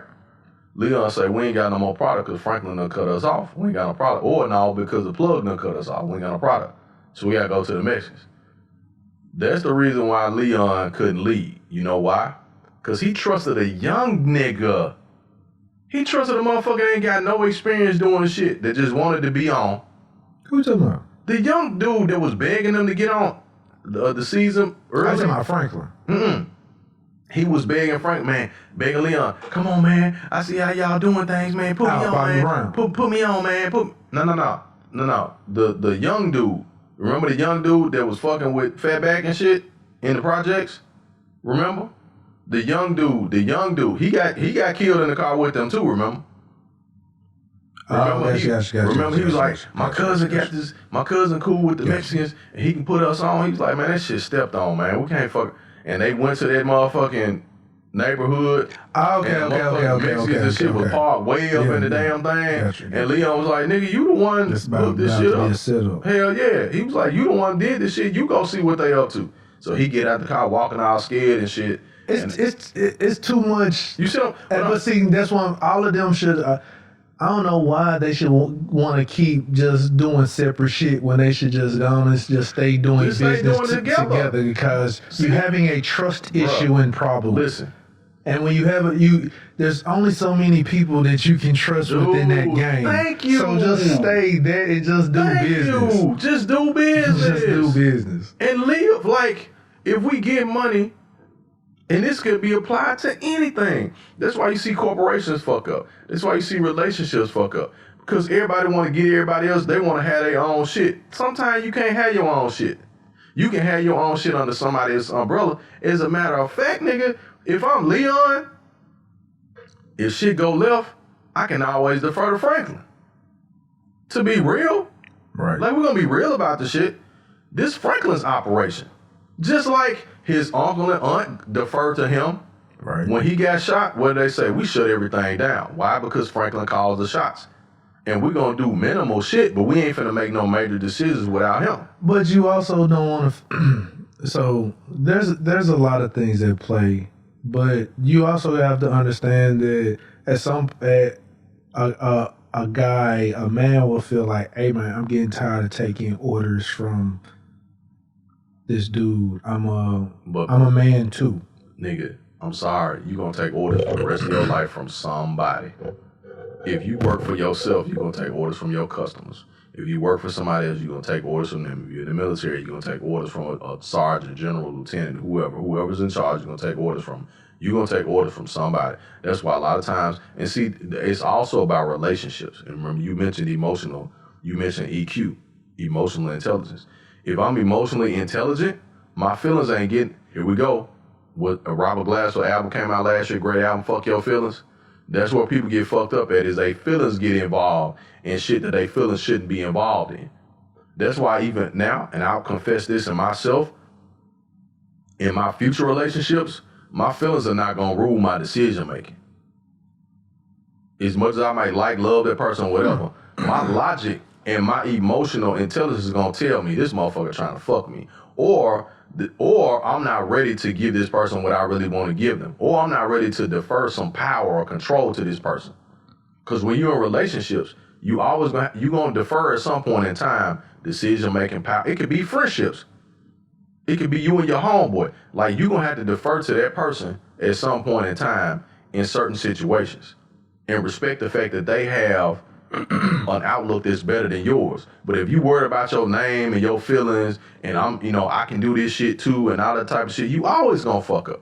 You always gonna fuck. That's how crews get fucked up, because it's somebody in their crew that think they can run shit better than the one that's running. Go ahead. Speaking of crews fucking up, what would you do if you was in the car and your partner drove off on the police?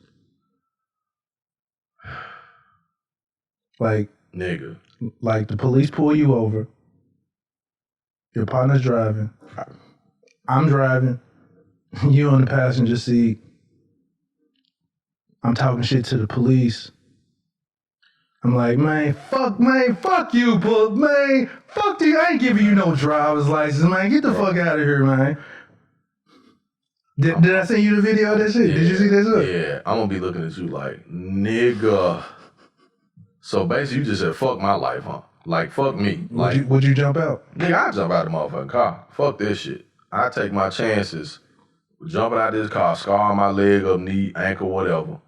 Right? I got better chance. See, that's when it comes to, you got a crossroads. Which direction do I go in? Do I have it better if I stay in this car and these motherfucking police chase us down and shoot this goddamn car But the police might fuck you up if you get out the car. But I'm saying, no. They may.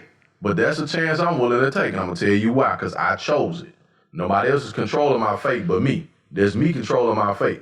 And then you don't control my fate. And then dude didn't want to take no instructions like he's like, hey man, take this right. Man, fuck that right, man. Fuck these police. I'm like, dude, do you know what? You will never win the battle of high speed chase. You will never win the battle of high speed chase. The object is to get away soon as possible.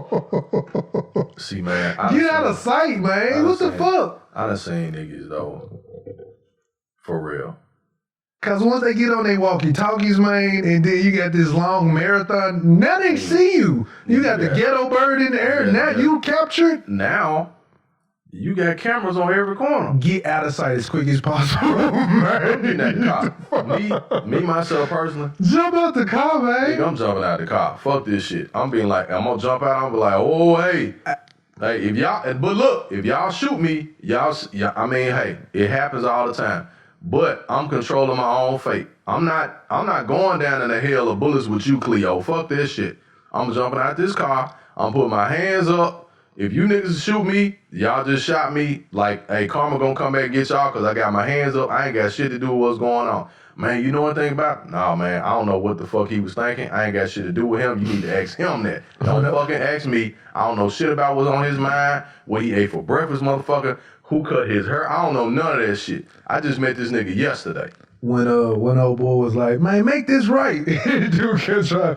When he said make this right, I would have jumped out right then. That would have been a perfect point for both of them Hell yeah. to get out. Have you seen the police? Have you seen the video of the in the alley with a dude running from the police and he jump out the car and then walk and in then walk. That shit was smooth as a motherfucker. It was smooth as hell. It was like the car just went in another direction. He gets out and just he put his hood on and started walking and just walks in the opposite direction.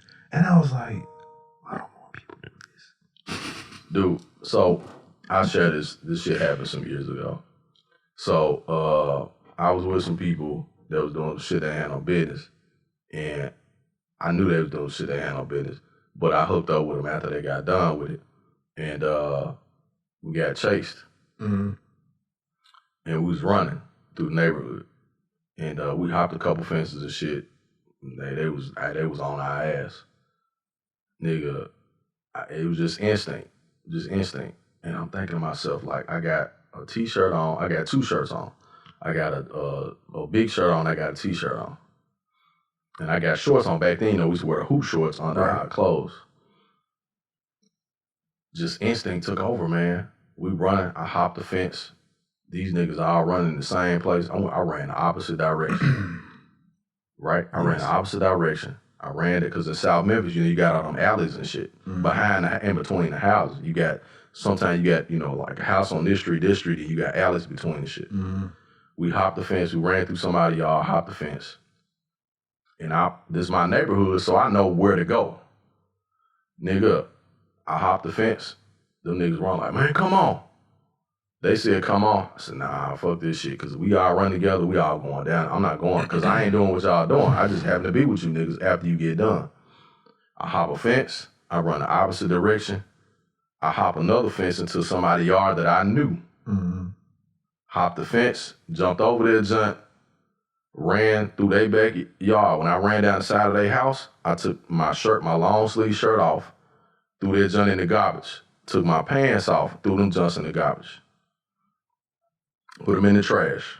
I walked down past the house. I walked down the street a couple doors down. Some people that I knew there went and sat on the porch and picked up a basketball and started dribbling that junt. Like I've been sitting on the porch. I stayed over there for like 30 minutes. Mm-hmm. Cause they never saw my face in that. Stay up there dribbling the shit. My other little young partner, man, what's up, man? Where you come from? I was like, oh man, we finna go to the park and hoop, but man. And the other thing with that, what I learned with that in my years of being young and dumb, quit running so fucking long.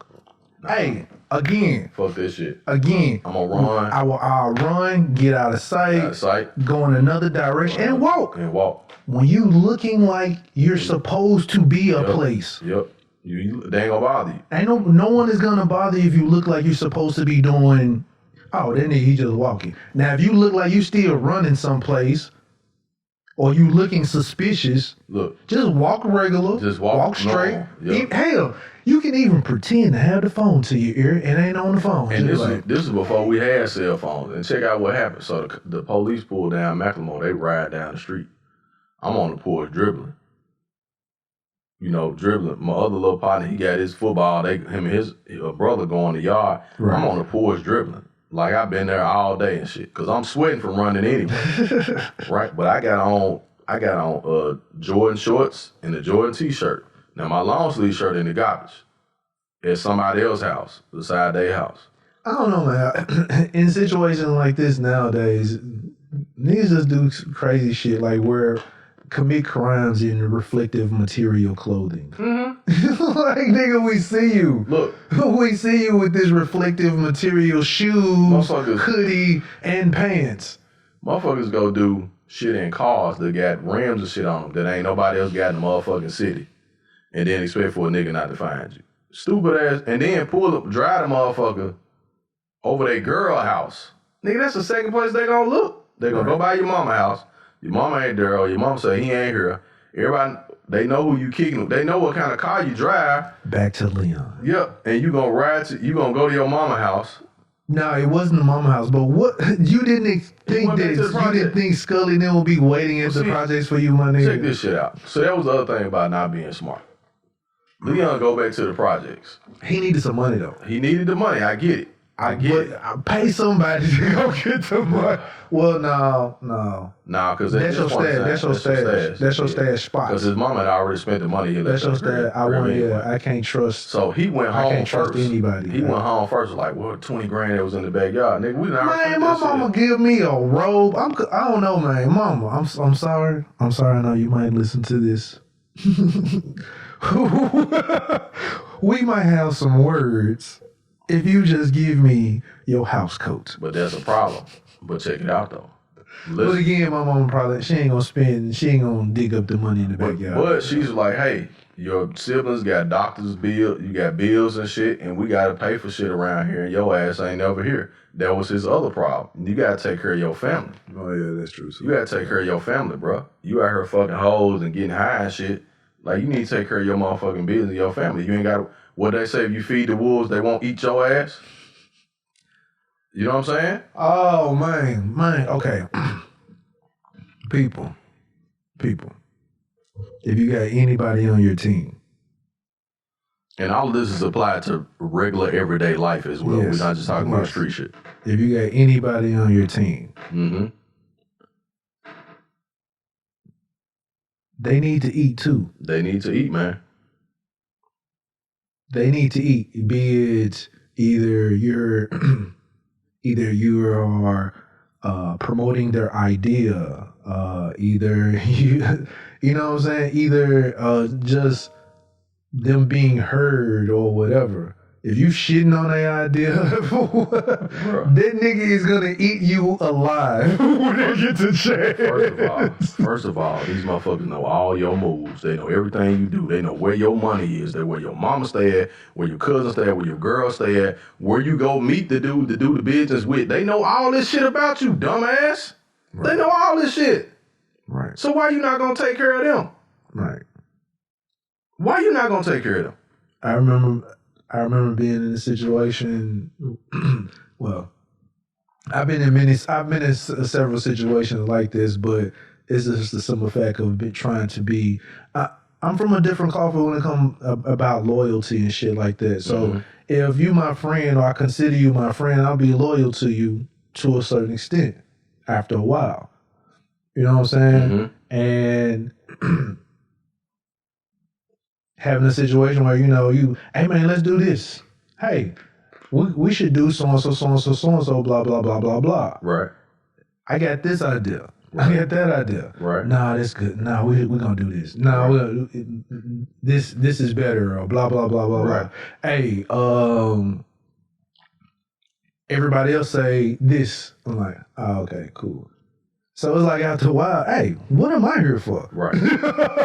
Why am I here? Why am I here? My ideas ain't going nowhere. Right. You know what I'm saying? Everything is all you anyway. Why am I here? Mm-hmm.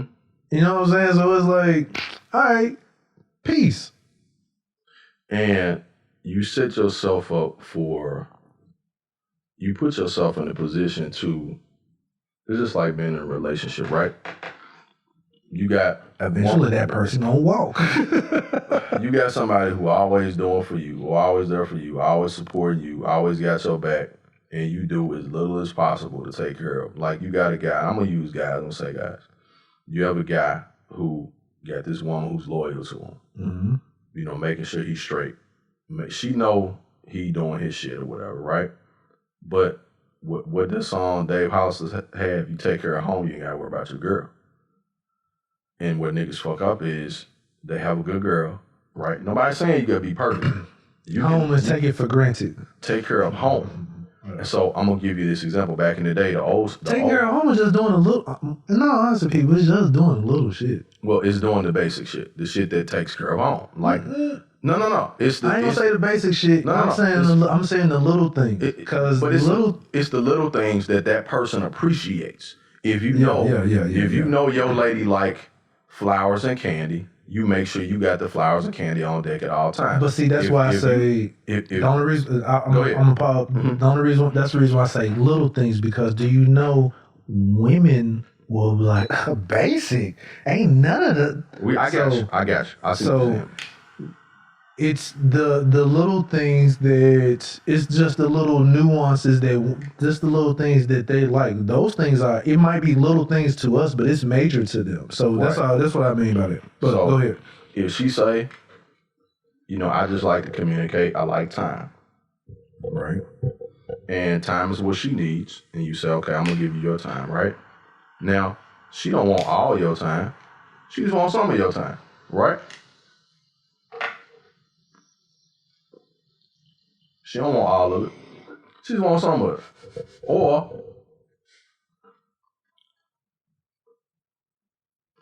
she say, I just want you to make sure these light bulbs get changed. You take care of the yard. Or you just putting forth the effort that you want time. The effort that you want time, that type of thing. She can know that you ain't shit. For real. She can really know that you ain't shit. Even if you ain't out here fucking off, she know what type of dude you are. That there's a possibility that your ass might fuck off. Right? But if you are consistent with some time, she'll fuck with you. If you consistent with some time, she'll fuck with you. And if you show any more effort, she really gonna have your back, because you, like you said, you actually trying. Especially if you showing interest, like if you actually showing interest in shit that she do, and you cool with advice and stuff like that, yeah, she'll definitely fuck with you. But if you get arrogant. Oh, man, I got her, man. Oh, that's all? Yeah. You start doing shit like that, you're like, hold on. Who this broken ass nigga you talking to?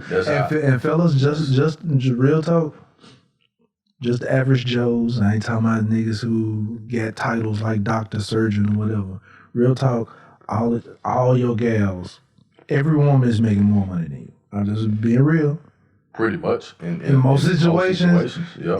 So I'm just saying this, you're always going to be a broke ass nigga to her. And listen, a lot of times. You always going to be a broke ass nigga. A lot of times, it ain't even about the money. She'll take your ass out to eat. She'll help you pay your shit up. Right. Now, if you don't give it back to her, she going to talk bad about you when you're over with. Now, she going to call you a broke ass nigga. She going to say, yeah, I built your dumb ass up and I made you an upgrade and all that type of shit. I hate that. I hate it too, but you know how it works. I still have my own taste and character, bitch. What you mean you build me? But check it out. You added some culture. True. I give you that. But check it out. With Leon and Franklin, that's what happened. Franklin was like, basically like, nigga, I made you. Like, you wouldn't be doing this shit if it weren't for me. You was selling motherfucking little baby ass weed packs and shit and about to get your ass killed. Right? So now you wanna get tough and shit and make certain calls on your own. So what did he tell him? Was Franklin a street nigga? Franklin wasn't a street nigga. Franklin never was a street nigga. But he had Leon. Yeah, Leon was a street nigga to validate. Well, no, his uncle was a street nigga too. His uncle was, but see, his uncle was the one that put him in the game anyway. Because Franklin was a school kid. That's what it. So his uncle was a street nigga. Yeah, his uncle was the one that put him in the game and started him selling weed. Because Franklin was like, shit, I can do what you doing. Like, but Leon was really good. Yeah, he was ready. Like he was he was that dude. Yeah. So he needed that because Franklin wasn't no killer, right? Franklin wasn't finna pull no pistol out, whoop nobody. They used to pump Franklin ass out and shit. Remember? But the streets hard on you. Hey, the streets will change. Let me tell you something about that. That episode, that season when he went to jail and them niggas jumped in and whooped it out. And took his shoes and he was like, When Leon told him, like, nigga, look at you, nigga. The fuck wrong with you? Hey, I felt that episode. When that nigga was like, man, what the fuck wrong with you, nigga? I felt that shit too. I'm gonna tell you why. I was like, man, I can't even fucking look at you right now. He walked out. I was like, I'll tell you why. That was me. Shout out to my older cousins. Because, I was the church boy, school and blah, blah, blah. And I did my little shit. Like, I got in trouble in school and shit, but it was just normal shit. But when it got to a point where, like, my cousin was like, "Look, cuz, you gonna have to whoop somebody's ass to let niggas know that they don't need to fuck with you." Like, being funny and laughing and cracking jokes and all that type of shit, like, that's okay. That ain't gonna get you out of everything. There's only a few people that can really operate through life without that element of, I will whoop your ass or I'll do something bad to you. Like, and where we come up at in America, basically, you gotta be like that in corporate. You gotta be like that when you run your own business. You gotta be like that in relationships at times. You just have to let people know, like, I ain't to be fucked with. If you do, this is what you're gonna get. It's like, there you go. It's that aura. And so I was put in a situation where it was a dude who was fucking with me. As a matter of fact, he'd been fucking with me for a couple of years, and I share this, that was trying to bully and shit. And so I wasn't a fighting type. Well, I fought when I felt necessary, but this nigga was like way older than me. He was at Woodville. Excuse me. And this shit started in like 8th grade, and it ended at like 10th grade. So what happened was, he had been kind of fucking with me for a minute, and I just kind of played the shit off like, forget this dude, blah, blah, blah. But it had got amplified though. It started to get worse because he was like, I got a little nigga I can push around and do whatever. And so what happened was, I had my homeboys with me. We good? Yeah. I had my homeboys with me. They was bigger than me, and I had one of my bros, my big bro, Mikey, was like, Mike will fight and shit. You know what I'm saying? He was older too, but he will fight. Like, both of them niggas, with him and his brother, will fight. And they was cool. We was cool. Like, to this day, still family. But anytime something went down, I always had them with me. Right. Like, they was always with me. And Mike would be like, nah, nigga, ain't nobody fucking with Sam. Like, that's our dog. Ain't nobody gonna fuck with you. Like, long as we're around, nobody gonna fuck with you. Even when we not around, we didn't already put the words out for niggas not to fuck with you. You knew over here, you knew to the school, you knew to the neighborhood. Like, you don't live over here, but you gonna get the same respect as if you did live over here. Cause we got it, right? Dude started fucking with me. He would only fuck with me when they wasn't around and shit. Cause he found out they was like cool and shit with me. But he saw I was like, I was the little nigga at that time. Right. A couple years go by. So I'm gonna tell you what happened. This is what flipped me. And this is what I found out is my trigger, even through life, is what my trigger now is family. Like, you can fuck with me all you want to, but don't fuck with my family. Do not, my sisters, right, my kids, my homies that I'm really close with, do not fuck with them. Like, I'm loyal to family. If you want to see my bad side come out, don't fuck with my family and see what happens. The people that take care of me, that's loyal to me, all this shit.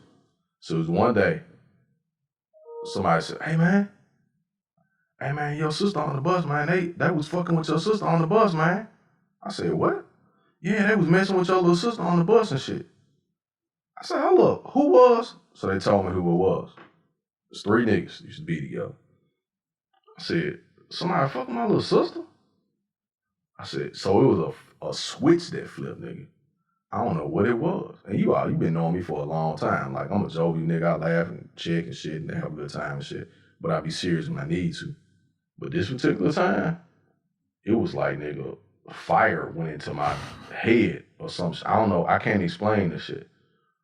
They was like, man, they fucking with your sister on the bus. And when they get out the bus over there by the elementary school, man, like, she's scared. She don't want to get up. I said, she's scared. I said, oh, okay. I said, all right, cool. That was my word. All right, cool. I struck out walking by myself. I ain't had nobody with me that day. I made up in my mind. This for real. This is real shit. I'm in East Memphis. Right? Putting Vaseline on your face and everything. I ain't need to do none of that shit. I ain't need to do none of that shit. That's girl shit. I ain't need to do none of that shit. I said, this nigga gonna have to catch me by himself. And it's just gonna be me and him. And if he beat me to a bloody pulp, he just gonna have to do it. But he gonna leave with a mark on him, a scar, or something. They gonna know that I got a piece of this nigga. Like, I'm gonna go down with it. But in the back of my head, though, it wasn't that. In the back of my head was, I'm gonna kill him. For real. In the back of my head, it was like, I gotta kill this dude. That was in the back of my head, I gotta kill him. So we over in the field between Evans Elementary, and it's a big field and a big park behind the school, like way behind. Like, if you go away from the school, it's a big park, you know, with swings and all that shit. And we walking, me and my little sister walking, so I told her, today you not riding the bus, you walking with me. She's like, why? I said, no, I heard they was messing with you on the bus. She's like, yeah, they would. I said, okay. We walking. I see the dude walking. I told her, I said, go into school and go call mama. I said, when you get into school, go call mama. I said, because I don't know what's finna happen, so you need to go call her. You such an old nigga. No, for real, dog. I grew up around old heads, so I knew the rules and shit. I knew what to do. You know what I'm saying? Like, you can't be an island. You got to get people involved. Like, if something happened, they got to know what's up. I said, go into school and call mama and tell her that I'm finna fight. And I don't know if I'm gonna make it out or not, but you need to go to the office and tell them to call her.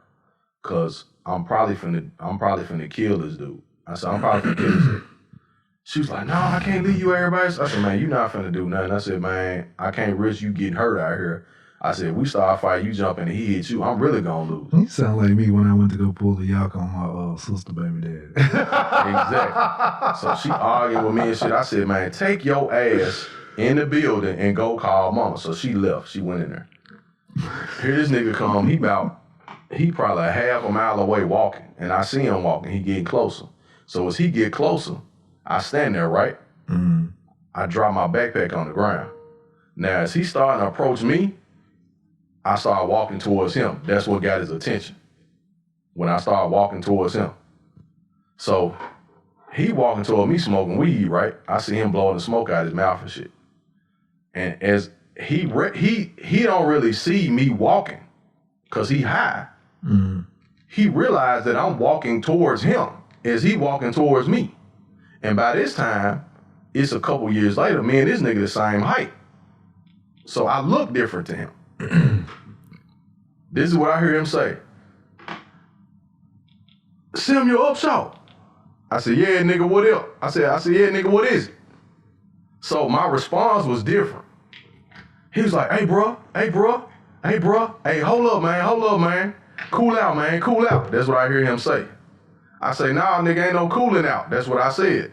He said, nah. Cool out, man, cool out. We straight. I said, what?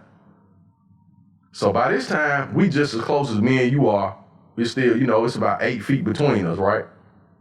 He stopped. I keep walking. And I'm still walking towards him. He like, hold up, bro. So then that's when I stopped. I said, man, what? Man, look here, man. Man, we ain't got no problems, man. Man, for real, man. We straight, man. We straight. I said, man, what you mean we straight? I said, nah, I ain't shit straight, man. Y'all fuck with my little sister.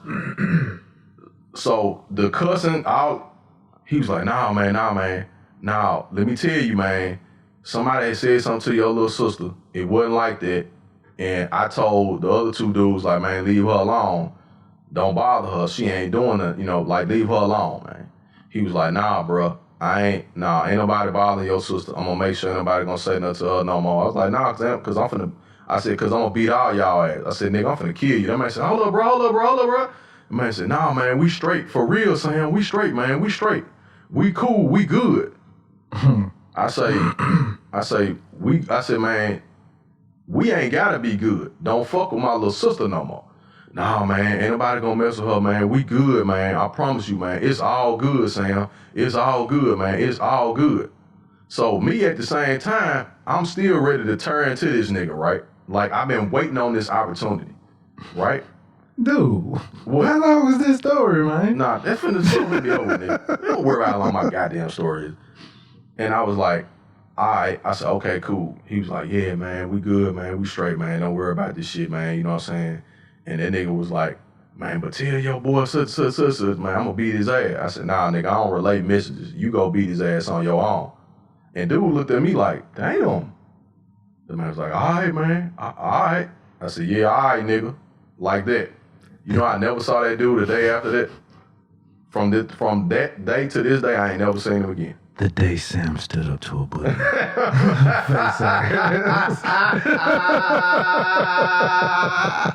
Man, fuck you, man. I stuck my chest out looking.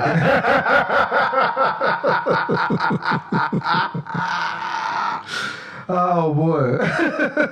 Hey, that was some outsider shit, wasn't it? It was like the outsiders. The soldiers and soda pop. What was the name? But for real, man, you get to a point where you be like, man, look here, you gotta do what you gotta do. You know what I'm saying? Right. That nice guy shit only go so far. Motherfuckers will run over your ass. So, all right. I think I'm gonna bring this up and then we can be out. All right. How do you feel? And I'm bringing this up to bring this up for another reason. I mean, it's just some gossip. Okay. But how would you feel? Well, yeah. How would you feel if your ex turns into a junt, becomes a junt? Oh shit. Are you ready for my answer? Yes. So y'all together and then y'all break up. Yeah. And she become a junt. Like she becomes for the streets. Like you might, like y'all be together for. Oh, damn, this kind of a. Okay. Oh, is it touch? No. Oh, okay. It's a little personal, but no. It doesn't have to apply. Yeah. So there's a couple questions that run through your mind. First of all, has she been a junt all the time? And I just didn't know it, didn't see it. Did I fall for a junt and I made her my girl? Right. And I ain't know. Which, I mean, hey, everybody deserves to be loved by somebody, right? Regardless of their past, in my opinion. Like, because everybody, if you really want to be real about it, especially this age, everybody been a junt at some point in their life. So, you know what I'm saying? So okay, I bring that up to, we can talk about it, but I'm bringing it up because Larsa Pippen was saying she was cheating with, what's his name, something Beasley from the... You know, she used to fuck with Future, too. I know, that was the reason. That was the reason why they broke up, because of Future. Yeah. And Future sang about rapping in this song or whatever. But she was seen in the streets cheating with some dude, Malik Beasley from Timberwolves. Mm-hmm. So that's why I said, how would you feel? Because I'm like, man, how would Scottie Pippen feel like, man? Well, like she really in the street now. Like you know she probably been ran through with Future and some other folks and all that other type of shit. And if that's like your baby mama ex-wife, it really ain't nothing to do about it. It really, when I say do about it, most of the time niggas ain't really gonna do nothing anyway, because you can't, like, but as far as how you feel about it, you know, it probably kind of makes you feel like, oh shit, like, damn, why you gotta go out there like that? You know what I'm saying? What did I do to push you out there like that? Where did I fuck up at? Or has she always been like have this? you always been like that? And it's just your opportunity to go back to being what you really are anyway. So I'll give you, like I share my feelings, is that it's probably, it's something that she wanted to do, man. Like something she wanted to do. And she probably always wanted to do it. It's just, this was the opportunity she chose to do it. The breakup leads people into strange places. Breakups do lead people into strange places. And a lot of times people use that. So let's flip it. So she can probably easily say, oh, the reason why I'm doing this because I got dogged out by my ex, right? Right. So now this is my way of getting back at him by him seeing me out here with all these different motherfuckers, because I know it's going to hurt his heart. And I know I'm just getting my thing off. Like, I'm free. I'm for the streets. I can do what I want. I can fuck with it's definitely hurting your heart, because you're just thinking about everything a nigga just doing to you. Like, oh my God. Yeah. You dirty slut. So I'm gonna share something with you, and I can say this shit. Oh, it's man. Funny. So I broke up with this girl years and years and years ago. This was years ago. This was when I was in college. When I first got to college and I had a girlfriend. And we broke up, but I found out she was fucking with another dude. Nigga, I couldn't watch porn. For real. I couldn't watch porn. Because this shit was fucking with me psychologically, thinking like, damn, niggas nothing in her face. Cause you like, that's what they probably doing to her. Yeah. Man, And you just gonna nut on my gal back, man. Damn, man. All in her eye, huh? Man. So, you just gonna let these niggas, go raw on you? Oh, you gonna take all three of them? Yeah. All three of them? At the same time, you dirty bitch. Oh, my God. Oh. Yeah. Listen. Yeah. But what's fucked up is your ass done participated in some of the same shit with somebody else, with another gal, or somebody else's gal, and you ain't give a fuck because you just fucking. You know what I'm saying? But you know what I mean? But even like Jay-Z said, even you know what?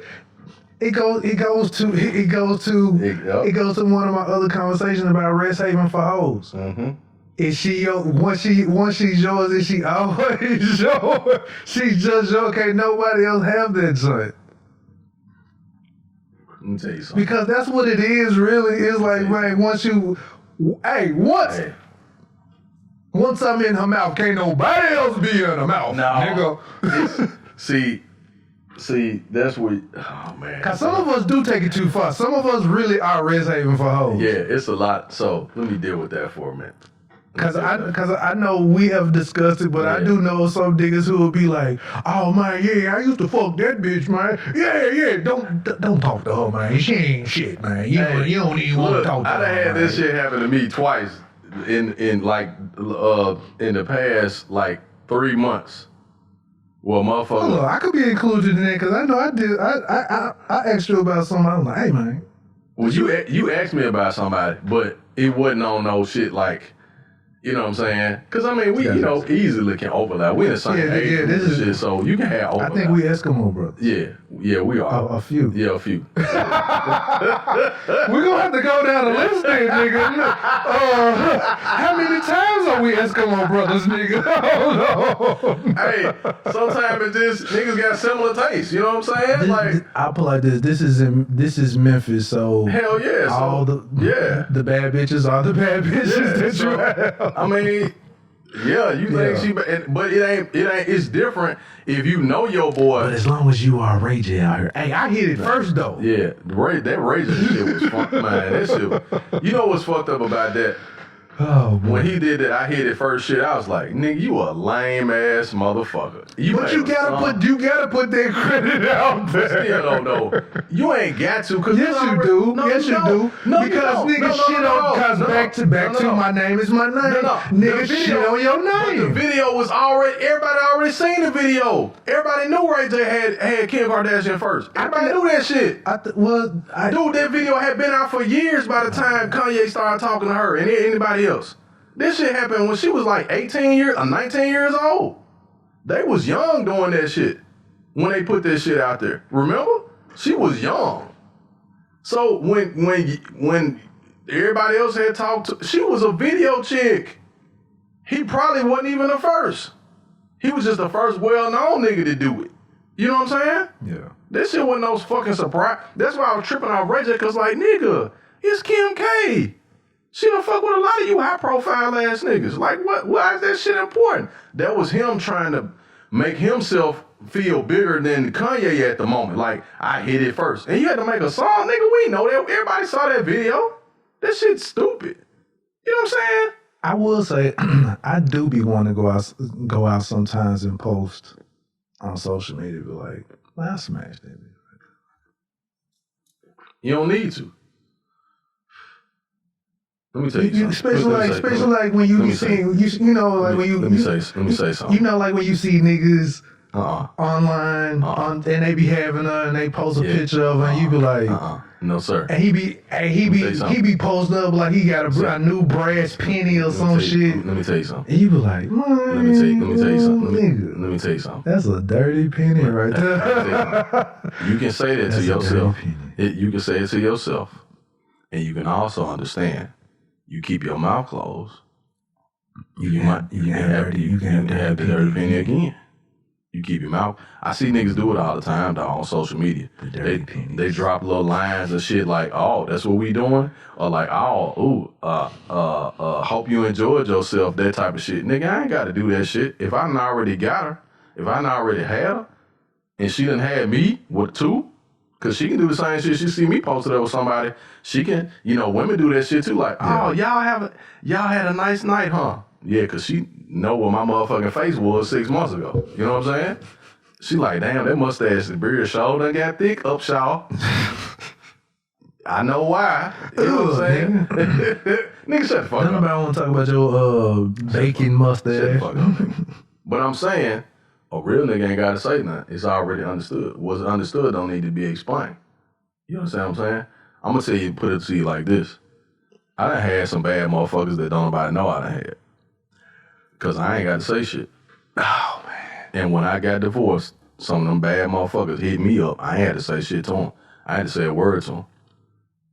"I heard you divorced." Yeah, I ain't saying I, went and hooked up with them right away and no shit like that. But they like, "I heard you divorced, da da da." Like, I respect the fact that you have discretion. Yeah, I ain't got to kiss and tell shit. I just know I've been there. I'm very quiet. I'm very, very quiet. Silent. You might as well call me a mime. But I think people don't respect your savage or like, all right, so I'm more savage than you, but I would say compared to other people, I would be more you. You know what I'm saying? You think you more savage than me. Oh, okay. Exactly. That's so what I'm saying. I don't need to talk about how savage I am. But on the outside, you would come off as so. Mm-hmm. But people don't respect your savageness because it's not on display. Until it is. And even when it is, sometimes it comes off as if you're the lame one. Don't matter. I can come off any way I want to. So that's all. But that's all I'm saying. That's all I'm saying. So it's like I'm just thinking as far as myself. Like I be quiet. People don't know I'm very conservative, reserved. Mm-hmm. But yeah, at the same move in silence. At the same time, I be wanting to be like nigga. Hey, listen, let me tell you something. There was a well-known. If only you knew, sir. If only. Yeah, but there was a well-known chick, and I say well-known chick, well-known lady. I got a lot of respect for her. She's cool people. Oh, your Gotti style. That's why I fucked your bitch and I'm a rap about it. Hey, hey, you know what? Ain't nothing more Memphis than that, cause every Memphis nigga thinks this. Nah, every nigga think this, period. Remember the song Super Ugly? With Jay-Z dissing Nas, and he was like, "Yeah, me and the boy AI got more in common than we got more in Carmen." He was talking about Nas' baby mama and shit. I think I made several songs. Like, so if you want to hurt a nigga hard, that's where you go.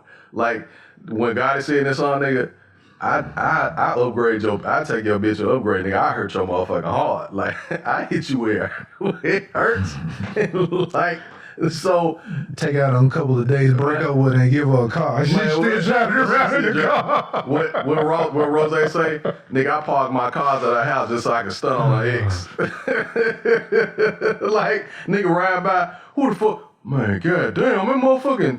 That's a Benz and a Range Rover. You know she never coming back. But you know she can't afford that shit. And you like, man, she ain't never, I can't even get on the phone no more. One, she can't afford it. Two, if you break up with her, you still gonna smash because she now want to go backwards. Shit, man, shit. So you never, I done seen niggas spaz out. He'll get her gone. I done seen niggas spaz out in public. They roll up, she out with the other dude. No, man. He pull up and see him. Wait a minute. Who the fuck? Man, goddamn, man. Man, shit. Oh, this how you doing it? This how you gonna do me? Man, we ain't talked in 6 months. Man, fuck that shit, man. We was together, man. Yeah, 6 months ago, nigga. And the dude standing there smiling and shit, cause he like, damn, look at this shit. I got another nigga in his feelings about this broad, and I don't even really like her motherfucking ass. We just out kicking her right now. I'm trying to... Man, fuck this shit, man. This how you gonna do me? You hanging out with these niggas with nice shit? Huh? You got me fucked up. And see, that's what You gonna upgrade on me? That's what ends up happening. You gonna upgrade? That's what we are worried about when doing better. A nigga can come along and show her better. If she is able to see better, it is over with. It's over, dog. She definitely ain't coming back. She ain't coming back.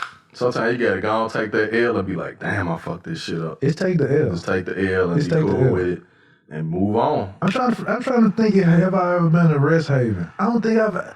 Nah. You know what? I have listened to too much 8Ball and Too Short and all that. Where I abided by those rules to the point where I was trying to give them up. You know what I'm saying? I've always had this mentality like this. All right, one, especially if you do it on some gentleman shit, like, hey man, I'm digging old girl. Like, especially if it's not your girl, if it's some shit junk, if it's just a junk. Hey man, you talking to the old girl, blah blah blah. Hey, shit, if she go, she go. Hey, I do it that way because to me, if she do holler at you, one, you are now letting me know what I have on my hands. There you go. Okay, I'll let her go. And I'll walk away and move to the next one. There you go. Because I've always been told in the school of, lose one, pick up two. Shit, buckle my shoe. There you go. It is. So, I've never really handcuffed. Mm-hmm. Now, I have handcuffed, but I've never been to Resthaven. You can only handcuff to a degree because of an emotional attachment. It was an emotional attachment. But now when you become a motherfucking Resthaven, a Resthaven, like, no, man, you can't talk to her. Now you look silly out here telling niggas that you can't talk to a girl or talk to a chick. Like you own them and shit like that. Like you got control. That shit fucking whack. Listen. Niggas saying claim that they watch the Mac, but niggas are not the Mac. Y'all are that nigga who calling a shade tree nigga. Yeah. Most of y'all niggas are that man.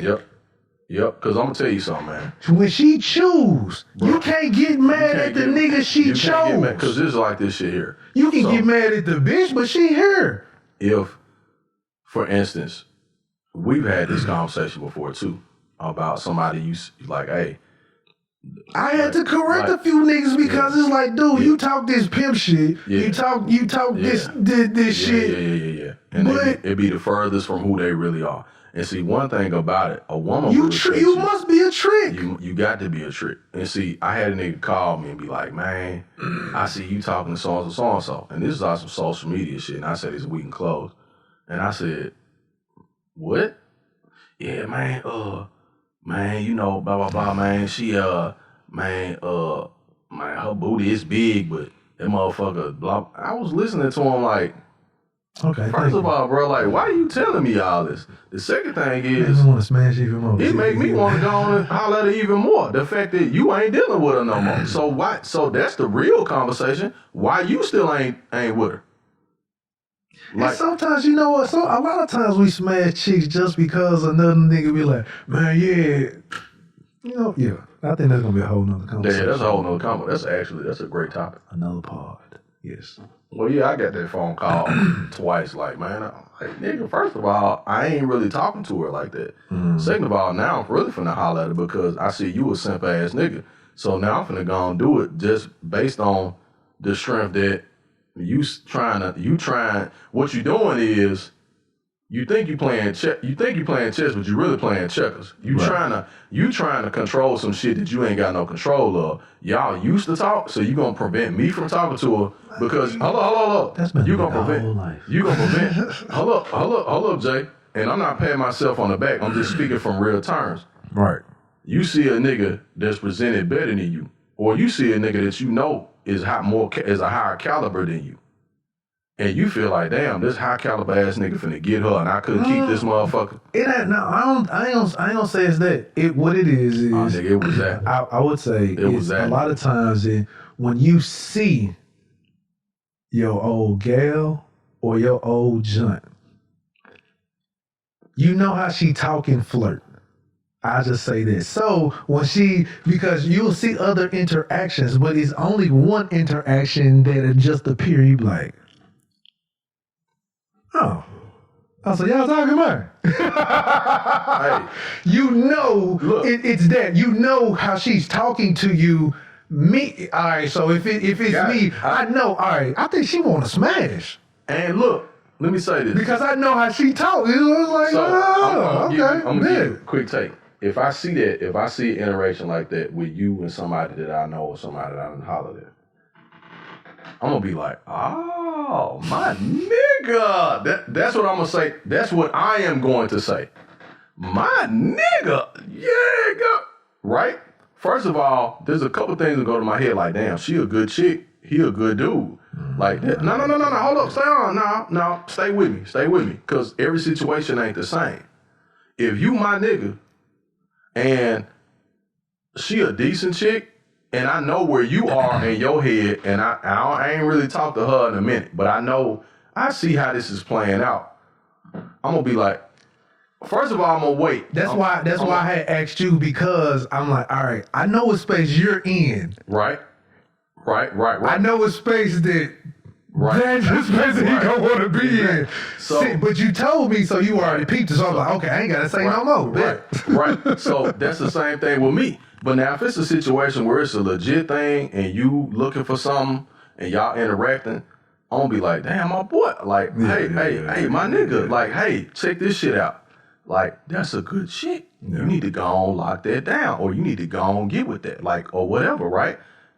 Or I'm going to be like, hey, my nigga. She ain't on the same shit you on. You know what I'm saying? Like, you probably... She lost a pippin on these streets, my nigga. Or if you on that shit and she not, I might be, hey, man, look, I'm just gonna give you a heads up. That ain't the type of shit she on. Now, whatever you do is what you do. She might cut you, my nigga. Right, that's what I'm saying. She might slash your motherfucking tires, whatever. I'm just giving you the heads up. I'm not gonna be the nigga that's gonna be like, hey, man, I just fuck the shit out of this to try to turn you off. Man, I just fuck the shit out of her, man. Hell yeah, I just get that pussy anytime I want, man. She a motherfucking freak too, man. She a freak. Like, hold up, bro. Time out. Now, I will say she did used to do that. Hold up. I get it, but I'm saying, if I be like, hey, my nigga, some shit is understood without even being said. You see what I'm saying? Because you done me the same way, like, hey, bro, like, I'll be like, okay, all right, I got you. Like, okay, understood. But you ain't never hit me on no, man, I'll fuck shit out that bitch, man. She ain't no but a motherfucking slut, man. She a garbage ass hoe, man. She da. Hey, bro, and now that I think about it, don't you hate when niggas get a bitch when they finally get a joint and they happy they get a joint? They never mind. Say it. No. We own it. Gonna say it. Gonna say it before we wrap. Gonna say it. They just happy to have a bitch. It's like, what the fuck? Okay, we can cut the motherfucking record off. Now you just out just dogging other bitches. Like, nigga, you just happy you get. First of all, nigga, the bitches that you dogging, you was dogging with them bitches. So what that make your ass? Oh my goodness. You ain't got the best rep either, nigga. Like, real talk, if your gal knew some of the shit that your ass did, she probably wouldn't be fucking with you right now. I know, I'm sure she doesn't. You know what I'm saying?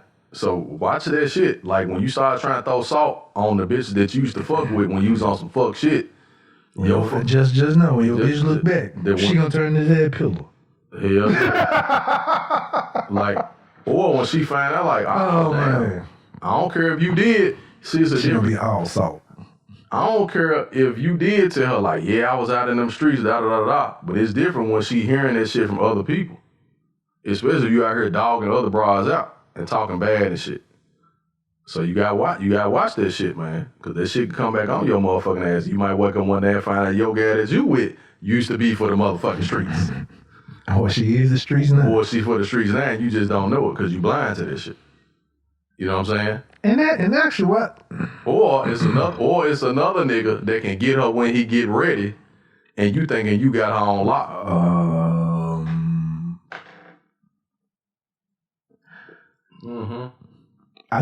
I would say I think there may be a person on call. Yeah. Absolutely. One in the chamber, nigga. And I'm gonna tell you now, most women today is always one in the motherfucking chamber. So you don't what you're talking about is like in case of glass. That's usually like not active. She is on standby. I want to say I believe it's active. Nigga, it's too much access these days. You got social media. You can hit a motherfucker up when you get ready. It used to be you had to wait to get their phone number and shit. You ain't got to do. You just DM a motherfucker. Hey, how you doing? I ain't seen you in a while. What's up with you and your boy? I'm talking about the situation we talking about. I'm talking about that too. Okay. I'm talking about that too. Because I was just looking and I was like... Don't never be too comfortable, dog. Don't never get too motherfucking comfortable. Don't get above yourself. Don't think you better than what you are. Because I'm telling you, this shit'll come back. This shit'll come back fast and your motherfucking heart be broke. That Resthaven shit. Fellas. Hey, listen. You niggas is out here that's over 30 years old that's still doing Resthaven shit. Stop doing that shit. Every nigga has had your gal once. Hey, it don't matter. Right? It don't matter. If that's what you chose, that's what you chose. So you deal with what come with it. But you can't be out here on no Resthaven shit trying to tell nobody like that they can't have your exes. They can't have your exes and no shit. That shit whack. You a whack ass nigga for doing that shit. And niggas will let you know you're a whack ass nigga for doing that shit. Only women, I put it like this. Only women do shit like that. But I will say this. The only rule I will say is it's only ex-wives. Mm-hmm. Like. Most of the time, yeah. Or baby mamas. Because mine talks major shit about me. Maybe. Major shit. Even baby mama the only reason why I say sometimes baby mama is because she may have almost been wife. Yeah. But in some instances, if she's just a junt and she was baby mama, then she's still a streets nigga. Yeah. She was for the streets and y'all Resthaven the wrong hoes. You care. Thank you. There's a difference between a hoe and a real woman. And they can be in different phases. They can be in their hoe phase of life and they can be in their real woman phase of life. Yeah. But you never Resthaven. Any woman that's in their hoe phase, you better not Resthaven. They're gonna break your heart, nigga. Resthaven. They're gonna break your heart. And that's what happened. That's what happened. He got, niggas get out of their feelings and shit, and then when the woman be like, no, I'm good. Thanks, love. I'm good. You don't need to come over anymore. I'm just fine. Hey, can I come over this weekend? No, yeah. I'm good. I text you 3 times this morning. I've been working. I've been busy. And then she said, she on the patio. She patio pimping and shit. She patio pimping. And now he see you talking to her. Man, that bitch ain't shit, man. She ain't shit. I see you trying to talk to her. See, I know you a good dude, I know you a good dude, man. And you don't need to get caught up in that type of shit, man. Leave that hoe alone, man. Don't fuck with her. And then you see a message where he be like, but I loved you, though. Why wouldn't you love me back? Huh? And she showing niggas that shit. Huh? What Drake say? What Drake say? Be careful what you telling these broads. Cause she gonna tell another nigga when she through with you. That's why I send vanishing text messages. They go away. Yes. Just like the relationship. It goes away. A vanishing text You gotta know the difference. You gotta know the difference. Man, look at Tyrese, man. Real quick. Tyrese had a ring in his lip back in the day. Y'all remember that shit? When Tyrese used to dress like that? He had the ring in his lip. Now he gangsta as a motherfucker. How that happen? Black Tie or whatever that Black Tie. What was that shit? The double album? He was rapping and shit. That shit was terrible. That shit was garbage. Black Tie. Niggas quit being Resthaven. This man quit being Resthaven. What Too Short say? It's not a good one. Hey, what's the end of that song? The world is filled with pimps and hoes. This is a song about those I know. Make it hot. Too Short said, hey, nigga, you fell in love with her, nigga. You fell in love with her. You just a Resthaven for hoes. He was like, see, when she get through fucking with you, nigga, she come up and fuck with these real niggas. She come fuck with these real niggas. and to people, just to let you know, we are saying Resthaven. And pretty much if you haven't just used context clues, it is a haven for where hoes rest. Yeah, niggas just want to have them as a collection all to themselves. And they know they can call you for the free meal and the free gift and all that type of shit, because they know you want to Resthaven them and they using your ass and you a motherfucking simp. No, when I'm saying on the side of for how the Resthaven for the guys is, hey, I'm telling all guys, you can't talk to her because I used to be with her. Yeah. You ain't even dummy. Quit doing this shit, that's nigga. Not even pimping. Go watch the Mac. At least with pimping, the pimp protected the hoes. Like, he paid for them and took care of them. And he said, okay, nigga, you can't, these my hoes, you can't fuck with them. Go get your own hoes. Nah, these niggas ain't even protecting and paying. They just saying, man, if I was you, I wouldn't even fuck with that bitch. Why you say that, dog? Cause, man, I just heard she a full of shit and you found out they used to be in love and shit. He used to be in love with her. It's okay, man. He fell in love with her. It's okay, man. He fell in love with her. Just say that shit. Just say. You know what? I will respect that shit. Then to me, to being a Resthaven is coming off lame, as opposed to, hey man, you know what? I used to love her, man. I don't know if I want you to talk to. I know how you are, my nigga. You gonna smother out, nigga? No. Or you gonna open up some shit that she really wanted to do anyway that you didn't do for her. I know she ain't gonna come back. I know, like, man. Just say some shit like that. Hey, man, I still love her. I know she ain't gonna come back if she fuck with you. I want to still try and work something out. You know what? My nigga, I respect that shit too. I bet. We gotta understand it. Bet. I ain't gonna mess with her. Right. Cool. Right. Cool. We gotta understand, like, y'all got some active or off and on shit going on where y'all actually serious. Now if she keeps sliding in my inbox, my nigga. If she keeps showing me bitches of that bullshit, nigga. It's gonna be mashed potatoes. With butter inside. Oh man, with bacon. And I don't even eat meat. Loaded mash. Loaded mash. The filling meal. Exactly. That's all I'm gonna say. I was like, hey man, I tried. The world is filled with pimps and hoes. This is a song about those I know. You fell in love with her, nigga? The world is mine, can't you see? I'm just That's trying one of my favorite songs. All I can be. Who's in that? Carl Thomas was on that joint? Yeah, that's Carl Thomas. Yeah. That's one of my favorite songs on that joint. What did it say? Pimp so hard, nigga drag his make on the floor. You ain't gotta talk. I ain't gotta talk because I live it. And a chick fucking with me, believe me, that's a privilege. What did it say? I ain't gonna be satisfied till all my niggas get it. I get it and you get it, and we get it back to split it. I see. Oh man, every nigga don't have that mentality, man. Nah, but I'm gonna tell you, relationships will be much better because you have an understanding in the beginning. Well, just the line of